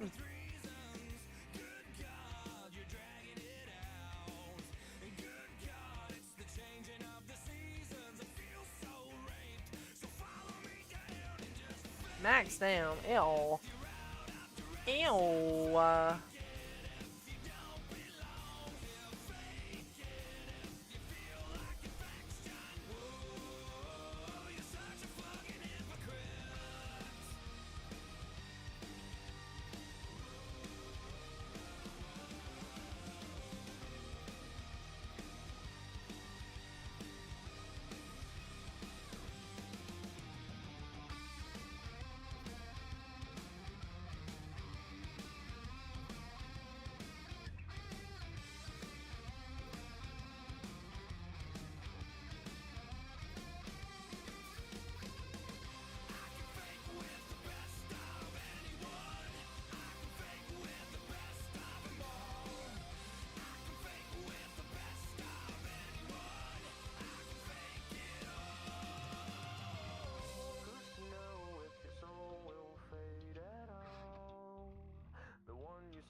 Love me that Kingfisher.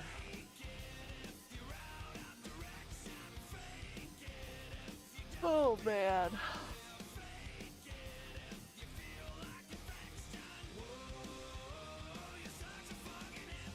I'm so tired now. I don't know why. I'm feeling it.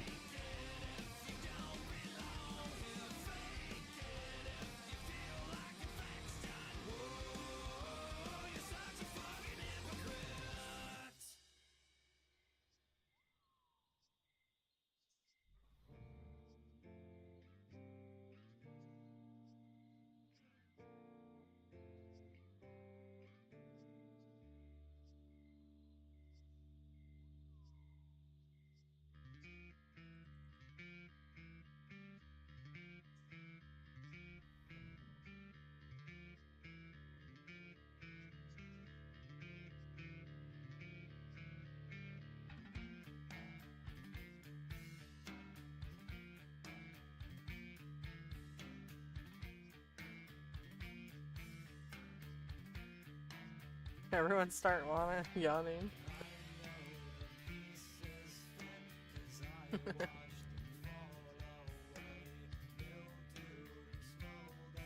I was thinking about something when I was thinking about some of the new bar stuff and like the whole basically situation and everything about that. You know what was one phrase that I said back then? It was so funny to me. And it still applies to me today. You know, if I have shit to talk about somebody, I am not afraid to tell them the problem to their face. And that's when I was talking about like how I'm like blunt to people, and if I have a problem, I'll say it. And just, it reminds me of that phrase. Because I'm like, you know, I don't usually try to crap talk behind people's backs unless, like, there's just an issue that I really can't talk about directly to them.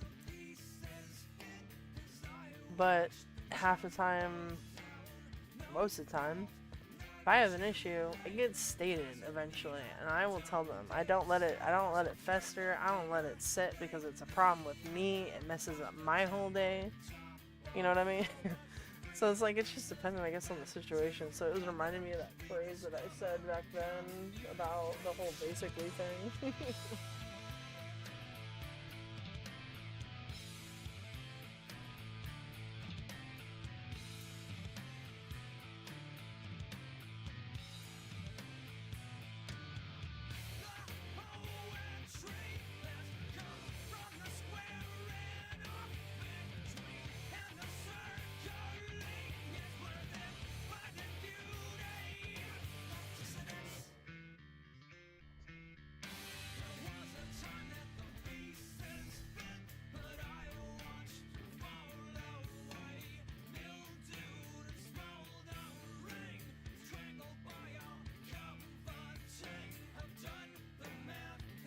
Oh my god.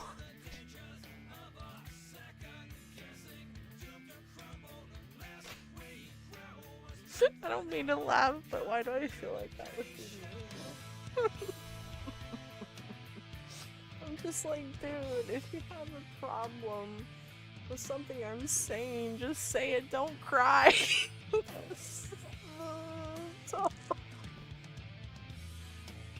That's what I mean, let me reread that if I'm understanding this right. One of my other friends called her oh, you mean her and he? Called her what?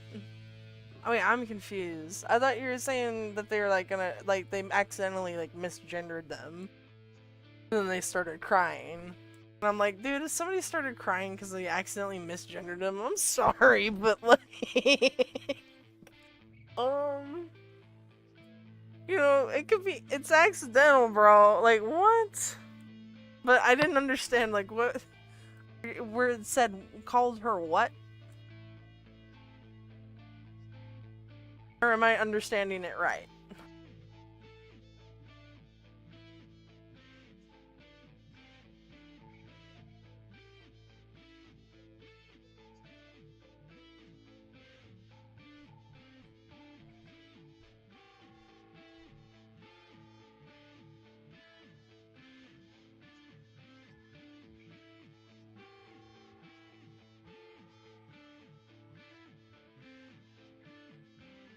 Man, the delay is really bad. I'm noticing with the chat that it's like, you guys are really delayed. I wonder why. I think it's because of how long the stream has been going.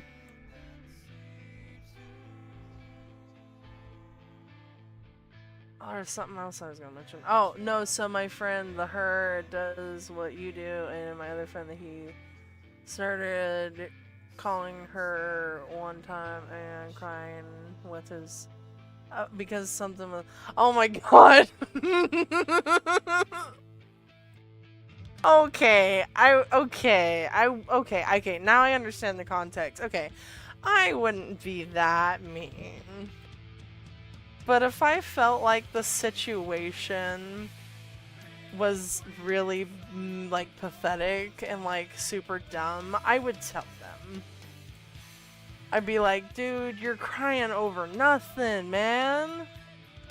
And I just say it straight. Like, I wouldn't, you know, I'm not trying to be mean when I say that. I'm just like, you know, you're like, it depends on what it is. If you're crying over nothing, you're crying over nothing.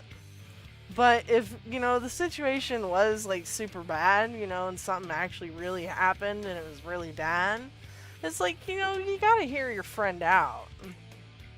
Like, they're your friend. Because, I mean, even just the other day, I'm not going to, like, dive into the situation, but my friend Kaiji, he was having some problems with some of his friends, and he, you know, was talking to me.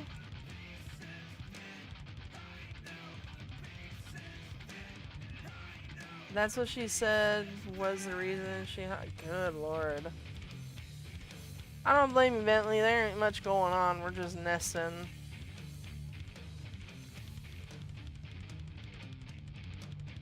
Okay, well, again, still needs context, you know. It depends on what he was talking about. Like, if it was really bad, then it really is about context.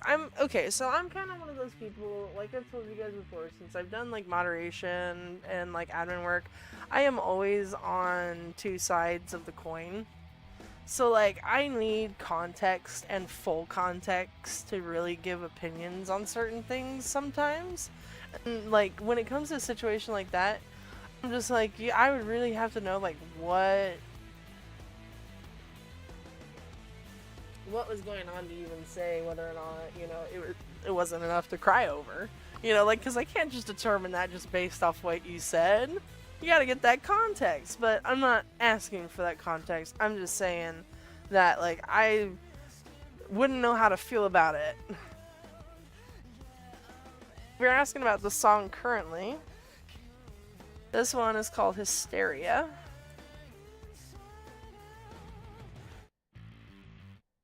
But the last song was called Schism by Tool, if you're asking about that one. I'm just making sure because of the delay.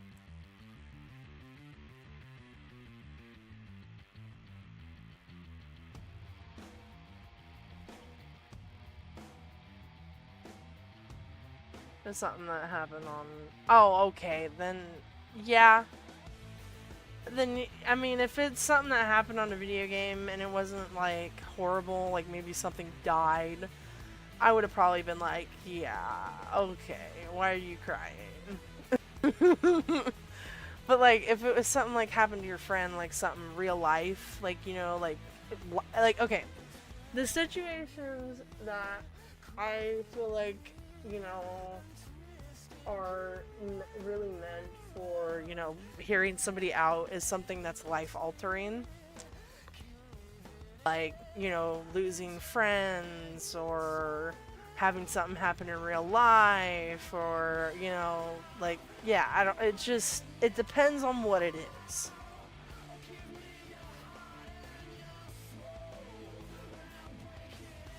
One of the things I can't understand is crying over losing the slot or something like that. That one wouldn't go very well. If you want to eat an egg, you can have an egg. I don't mind. Make some scrambled eggs.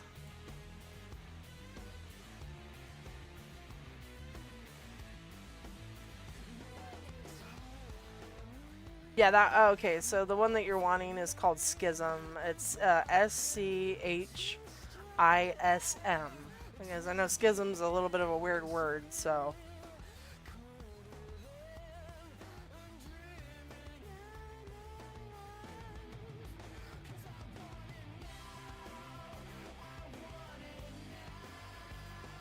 You definitely should look more into Tool if you like their music. Sober is a really popular one by them, and you probably heard that on the radio before. Eggs. The fact that you can steal eggs is amazing.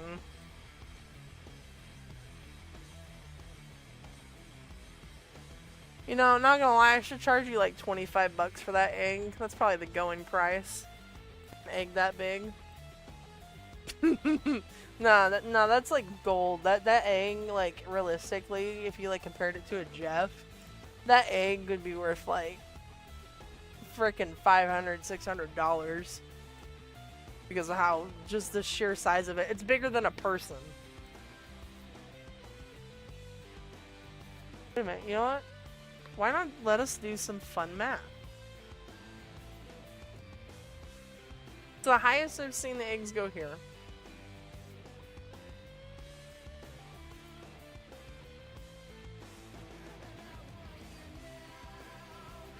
is about, let's say like 40 bucks for a 60 pack. So let's do this.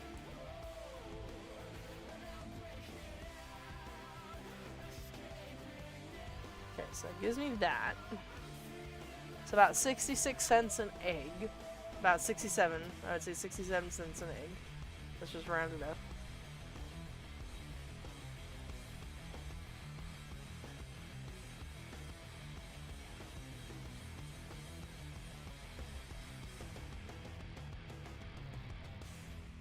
And 67 cents for an egg. And then let's see here. What would you guys think the weight on an egg of mine would be, like, coming out of this? Because if it's bigger than, like, a Jeff, I don't know what its weight would be. We'd have to find something of a comparable size and maybe see its weight. I would feel like an egg that size would easily be 1,000 to 1,500 pounds. So maybe like half a ton to 3/4 of a ton.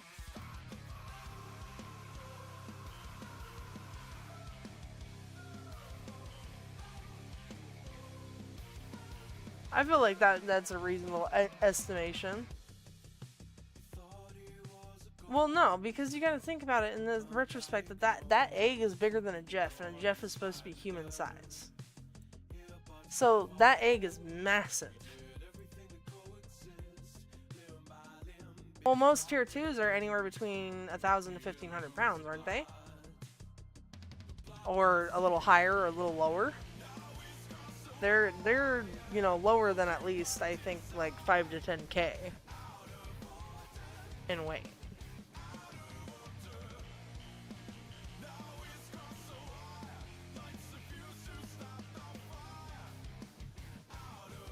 Yeah, but how many Jeffs do you feel like you could, like how many Jeffs would it be in comparison to it?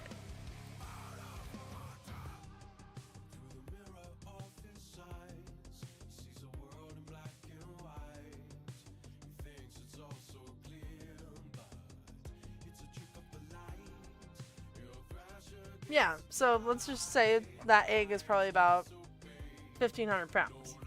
Let's see how much a regular egg weighs.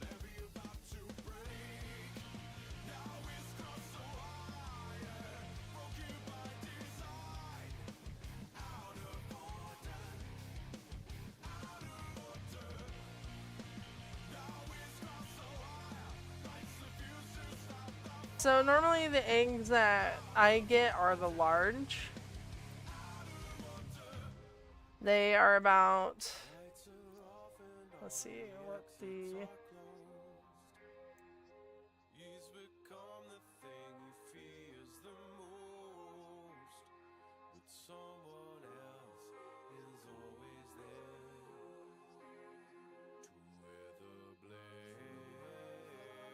okay, so let's just say the largest large egg is 63 grams. So you're paying 67 cents for 63 grams of the shell and the egg.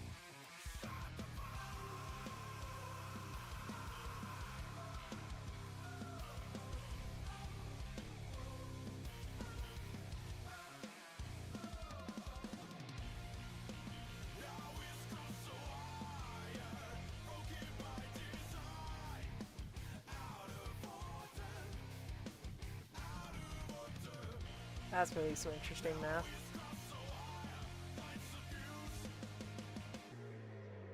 Okay, so apparently there's a 453.592 grams in a pound.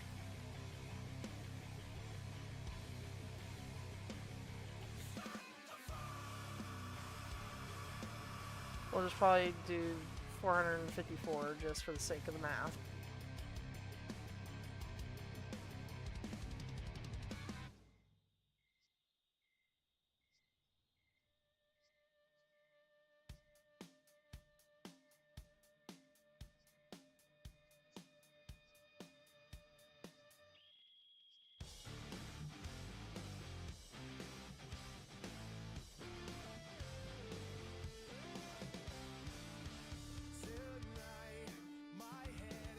Okay, so I got the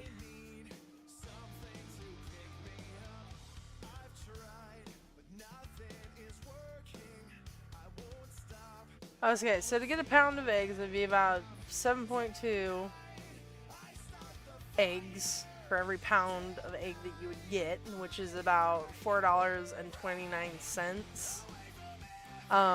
If you're doing the 67.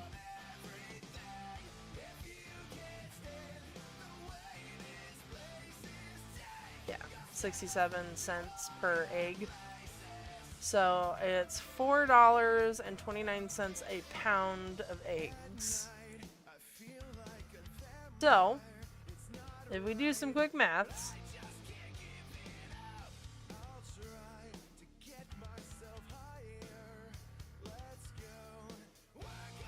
an egg of that size, in the that market value of it being 67 cents an egg, that egg right there that you guys are munching on would have the market value of $6,435.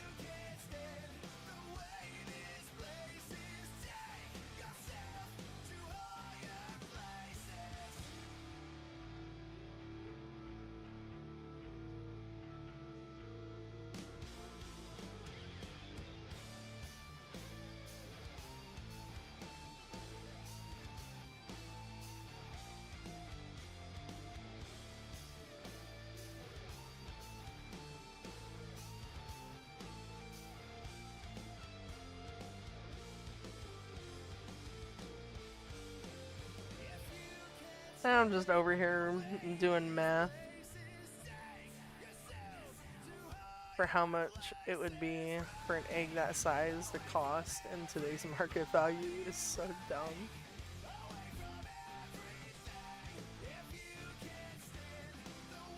I just think it's interesting to just do all the math for it. $6,000 for one egg. That's for one egg.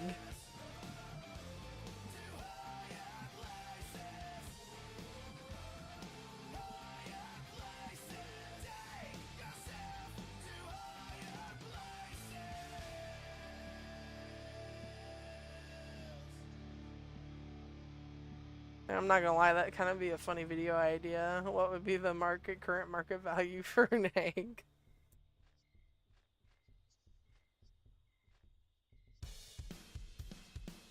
Well, that's the thing, is like, we're not thinking of it in the rarity of the sense of them being like, you know, specialty eggs. Because you're not trying to hatch them, you're trying to eat them. So, you know, it's not that it's gonna give you any different little benefits or anything like that as far as I'm aware. I'm sure that the value of an egg like that wouldn't just be $6,000. It would probably be more because of the sheer size of it and because of how special it would be to have something like that. Convert it into the price. I could convert it into how much mush that actually would be per egg. Per pound. Per pound of egg, I can find out how much mush they're worth. Not drugs. Do math, not drugs. Hold on a second. Let's see what the premium shop's got to offer. Okay. Where's the one that's a little more rounded out?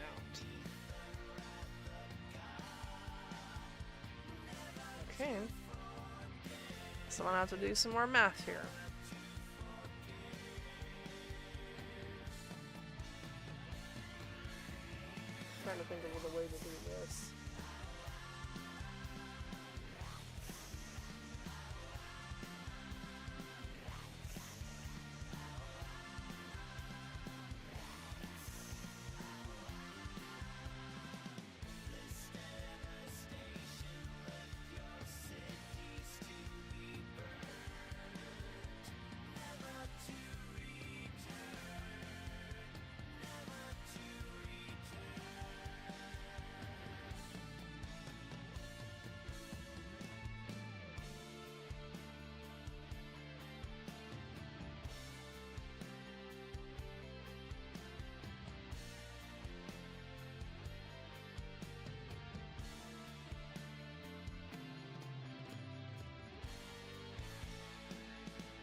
Okay, so I got a number for you.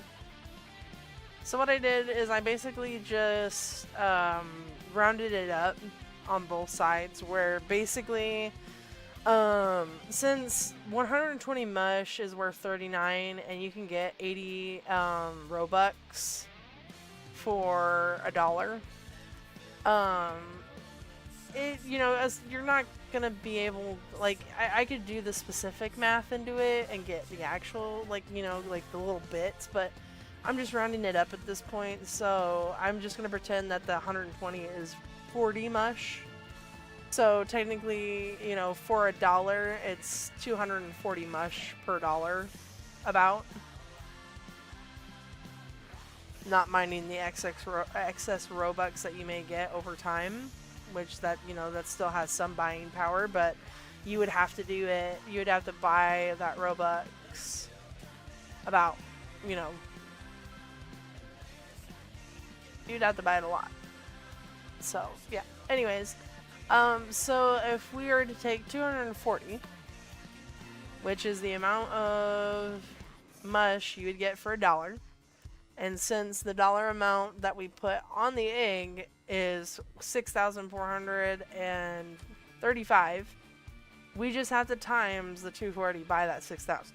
So, in mush value for this egg, its value would be, in total, 1.5 million and 44,400 mush. But if we were to do it per pound,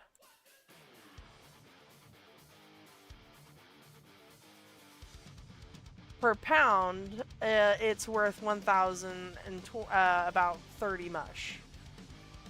Per pound, an egg is worth about that, if you convert it from our current market rate, or for the one that I put up.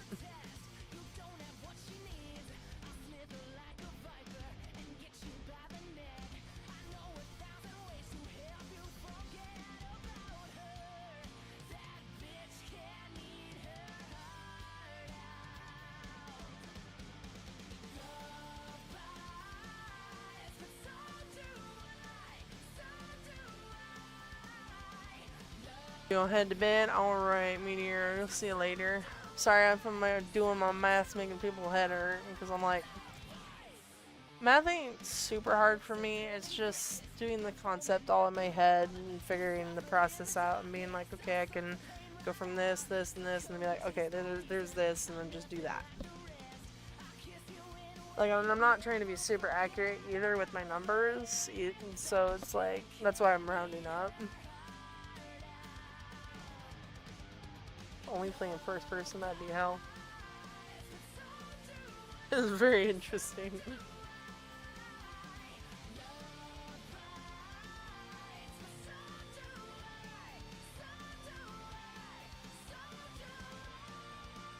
And I should probably end this stream before it hits 7 hours, because that's a really long time.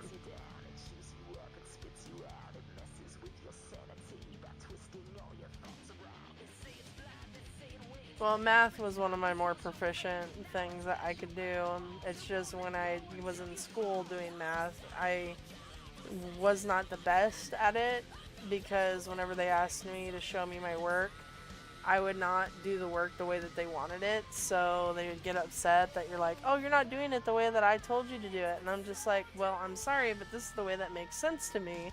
And they're like, well, that doesn't work. And so then, you know, when I took my GED testing, again, that one was one of my more proficient ones. Like, if I had studied and gotten the book, I probably could have gotten college credit because of how good I did. Longest streak I've ever done, like, for a stream. I bet you're dying of boredom. I'm dying. I'm just dying. We're all dying, essentially.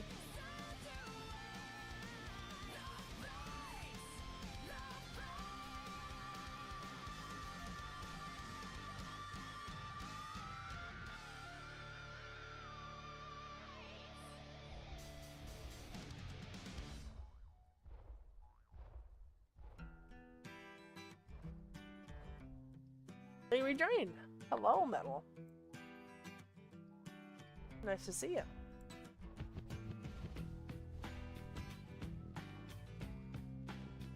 We're just chilling Macmillan, not doing much. Were you able to get anything good so far, nerd, or nah?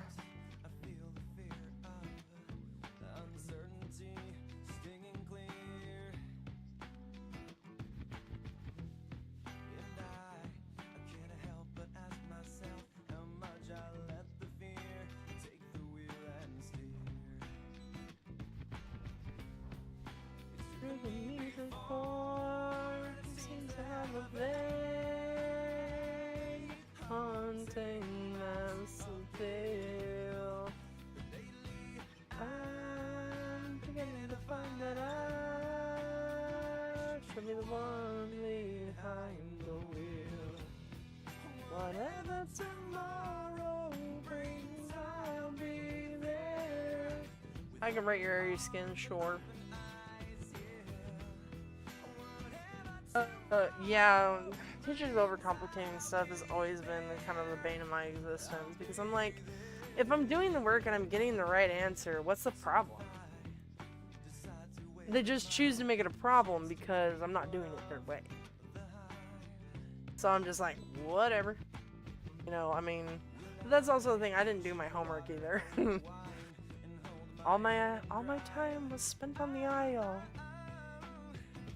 And also dealing with crippling nausea because I had a lot of hormone issues when I was a kid.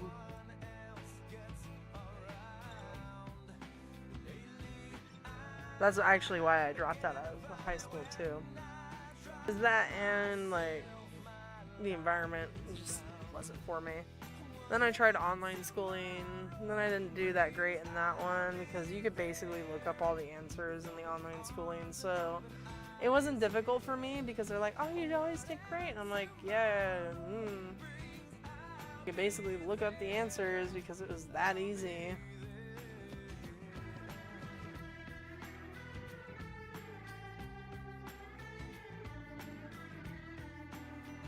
But then I decided to go through a GED program, and when I went through that, I did pretty good. Because what we did is, half the time that we were there, we would do construction work on a site, and then we would, the other half of the days, not like half, like, okay, so like, certain days of the week we would be going to a construction site and working. Other days of the week we would be at the school doing GED work. So we were getting paid to do actual work and getting experience, but then we were also doing the schooling too. But like on our own, you know, trying to get ready for the testing and stuff like that, you know, wherever our level was setting, because it was like personalized. A lot of the GED programs that they have is supposed to be for troubled kids, like kids that are like get themselves in trouble a lot. I wasn't one of those kids. It's just I didn't work out well in regular school because of my medical issues and just the way that they taught things there.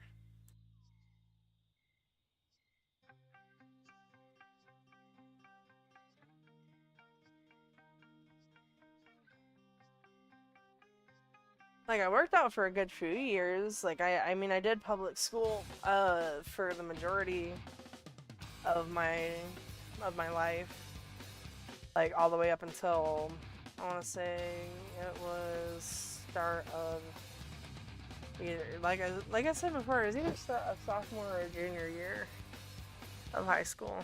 So I was in either 10th or 11th grade. I was just on the cusp of, like, being able to leave.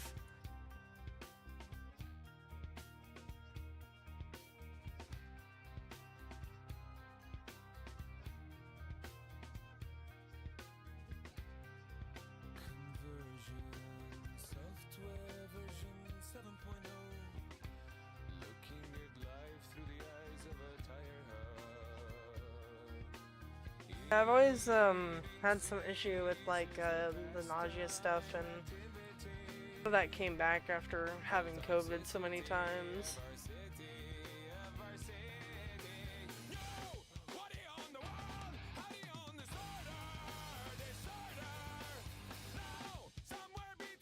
Which is so dumb that I had COVID as many times as I did, considering that I had the shot.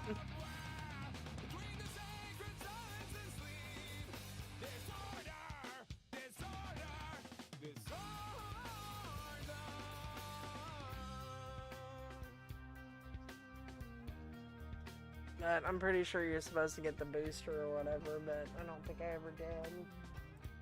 I don't ever remember it.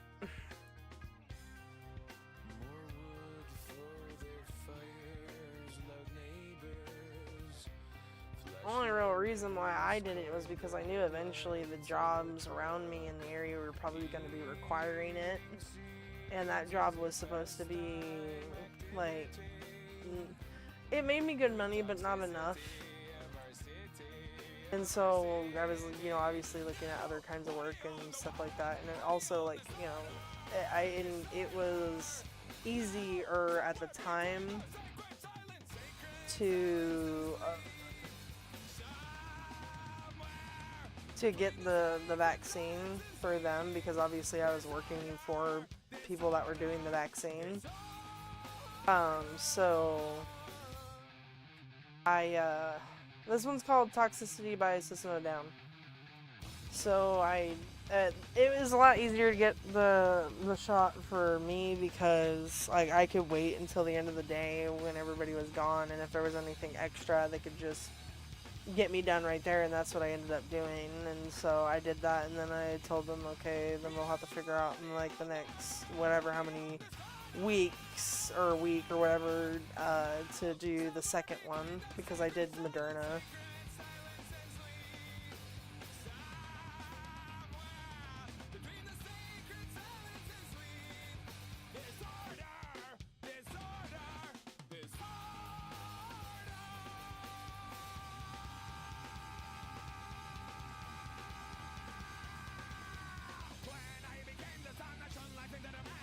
Man, when I got those shots, oh, my arm hurt like hell for a while. At least a few days. It felt like a while.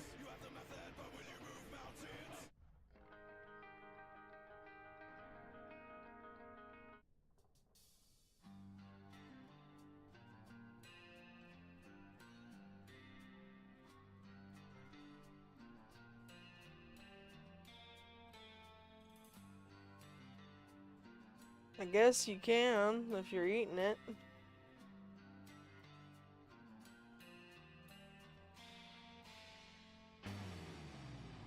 Not over there, no. We ended up having to move over here. But I'm not with the same guy that I was when I moved over here, so a lot of stuff has changed. Because I was in California at the time when I was doing that job.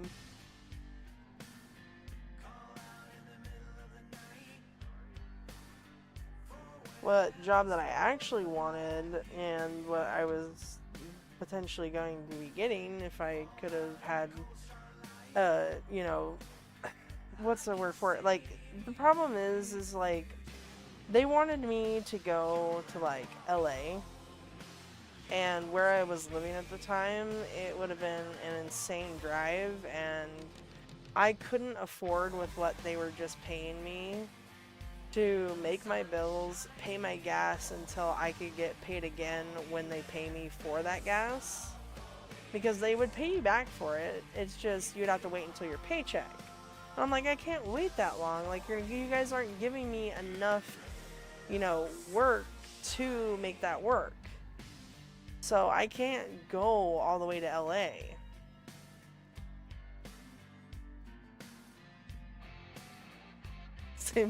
I mean, that sounds about right, Bentley. My dad influenced a lot of my music taste. He'd always be playing rock and stuff like that.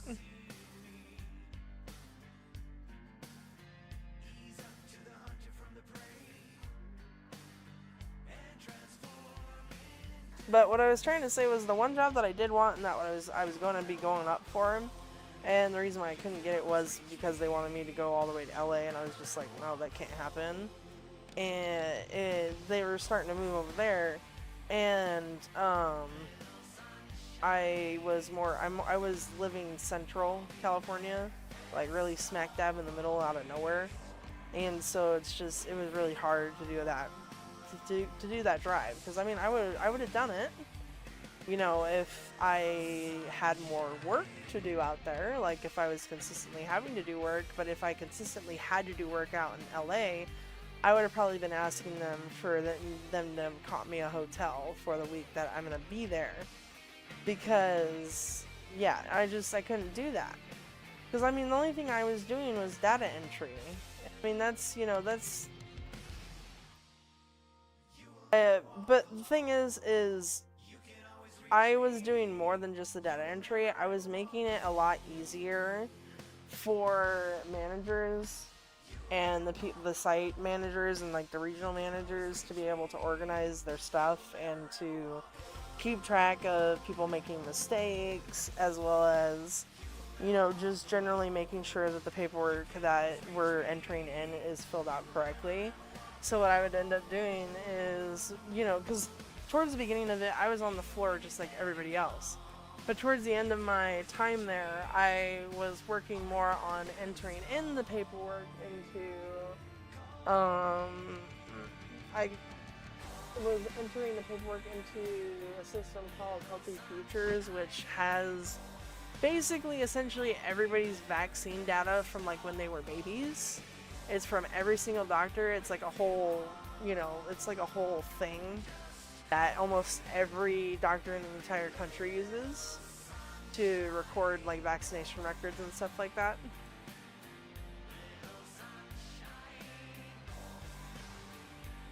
And so I was able to input like their paperwork and stuff like that and make sure that all of that was already dealt with and that none of the, you know, site managers had to deal with that portion of it, because eventually I learned how to do that. And I also would go over the actual physical paperwork and make sure that if there was something missing from it, I would find out who signed off on it, and then I would go and let the manager know, hey, this person is not getting this information. We need to make sure that they understand that this is crucial for us to be able to input it into the system, and that they need to be keeping an eye out, because if it keeps happening, that's a problem.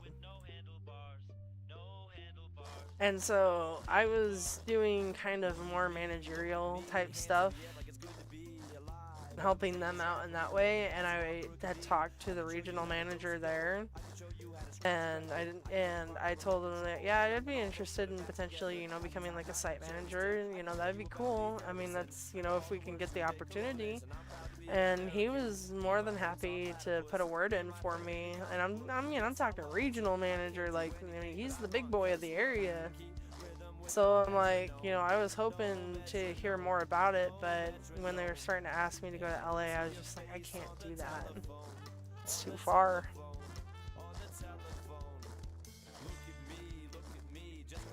Have a good night, Bentley.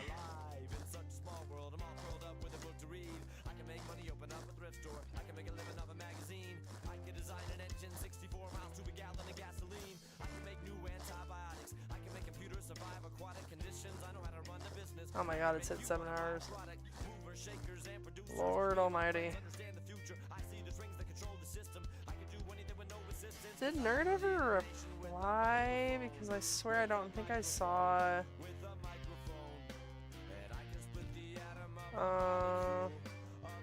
Nerd, you know, I asked you earlier, I don't know if, like, you were... Oh.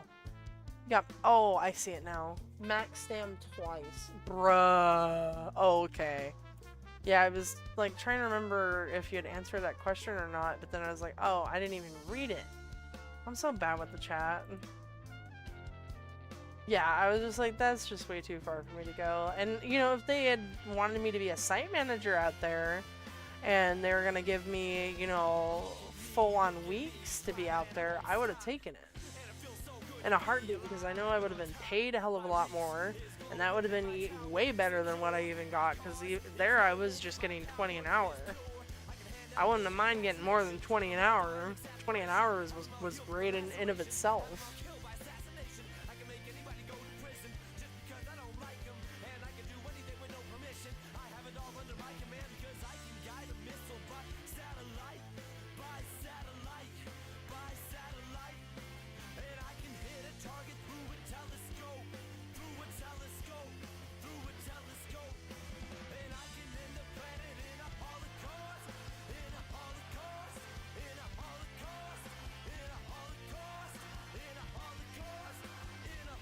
I feel like I also at this point with me, you know, doing this, like, current work I've been doing, I feel like I'm like, I refuse to go back to minimum wage if I can help it.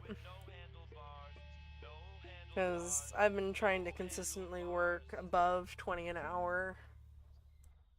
And especially with my current job, I get like 21 or something like that. But I used to work for minimum wage and I just, just never enough money. Never enough money. I just work long hours and it's never enough money.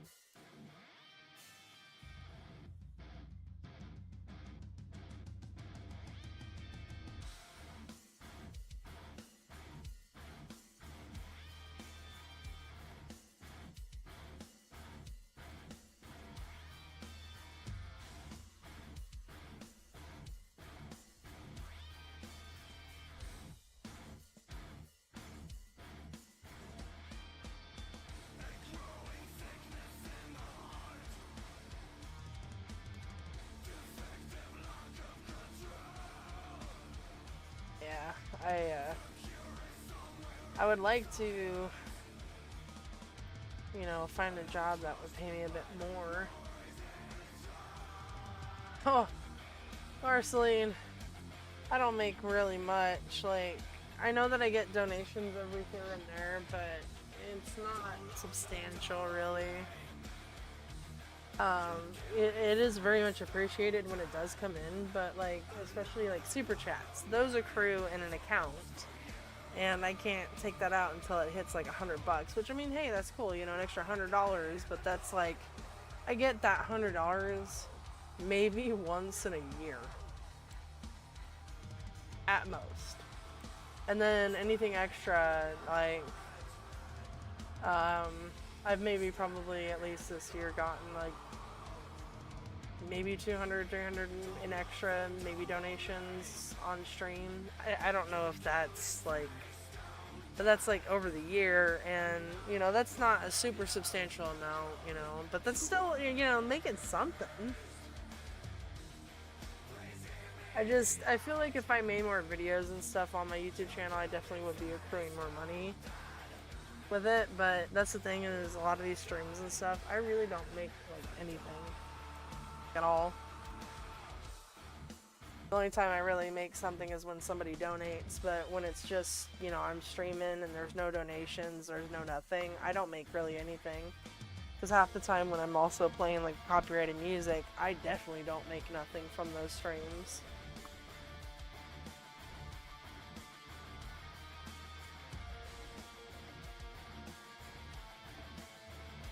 But, I mean, I just like hanging out and stuff.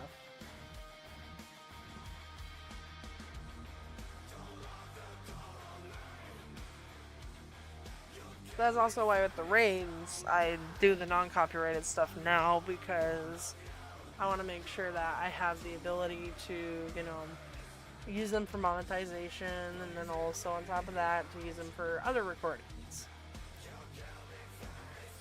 But half the time when I use them for other recordings or other videos like that How to Train Your Dragon one, I'll just take out the audio and just replace it with something else. Nerd, what the hell is going on? Have to be here all night.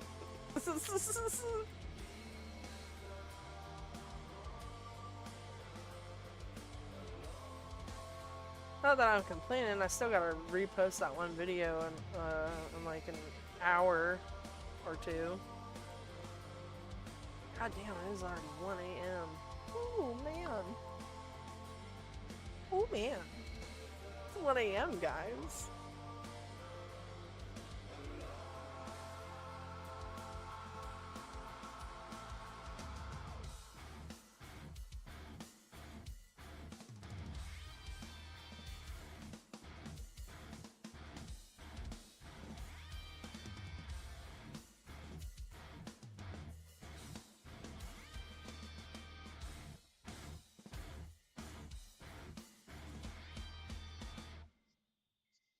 I think we'll try this one last time, nerd. If you can't get anything good, then I'm probably gonna wrap it up for the night. You need to go use the restroom again, though, so I'll be right back.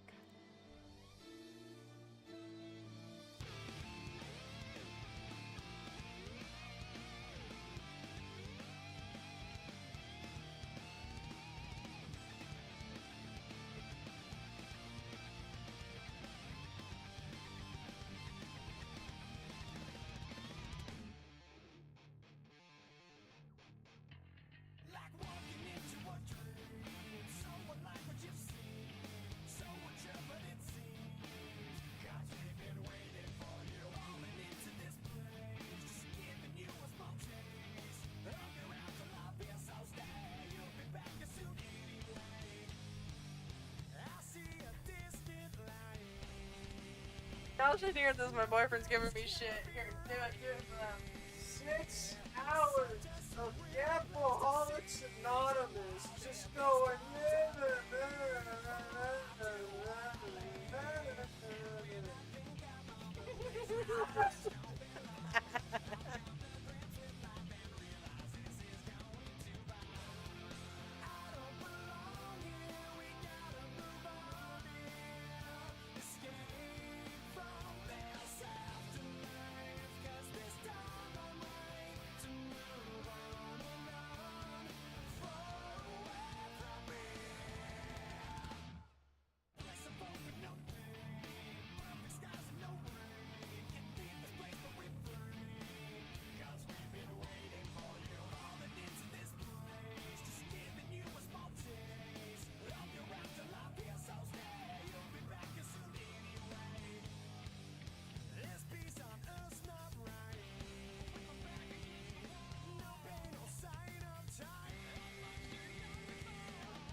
Okay, I'm back.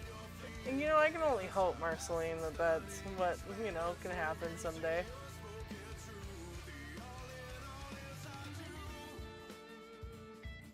I'll know who sees meteor. That was great. Yeah, I actually am getting pretty tired. So I might actually head out a little earlier than I was saying, because I was gonna wait until nerd. I'm gonna finish, but technically my earlier was supposed to be like, I don't know, like 3 hours ago.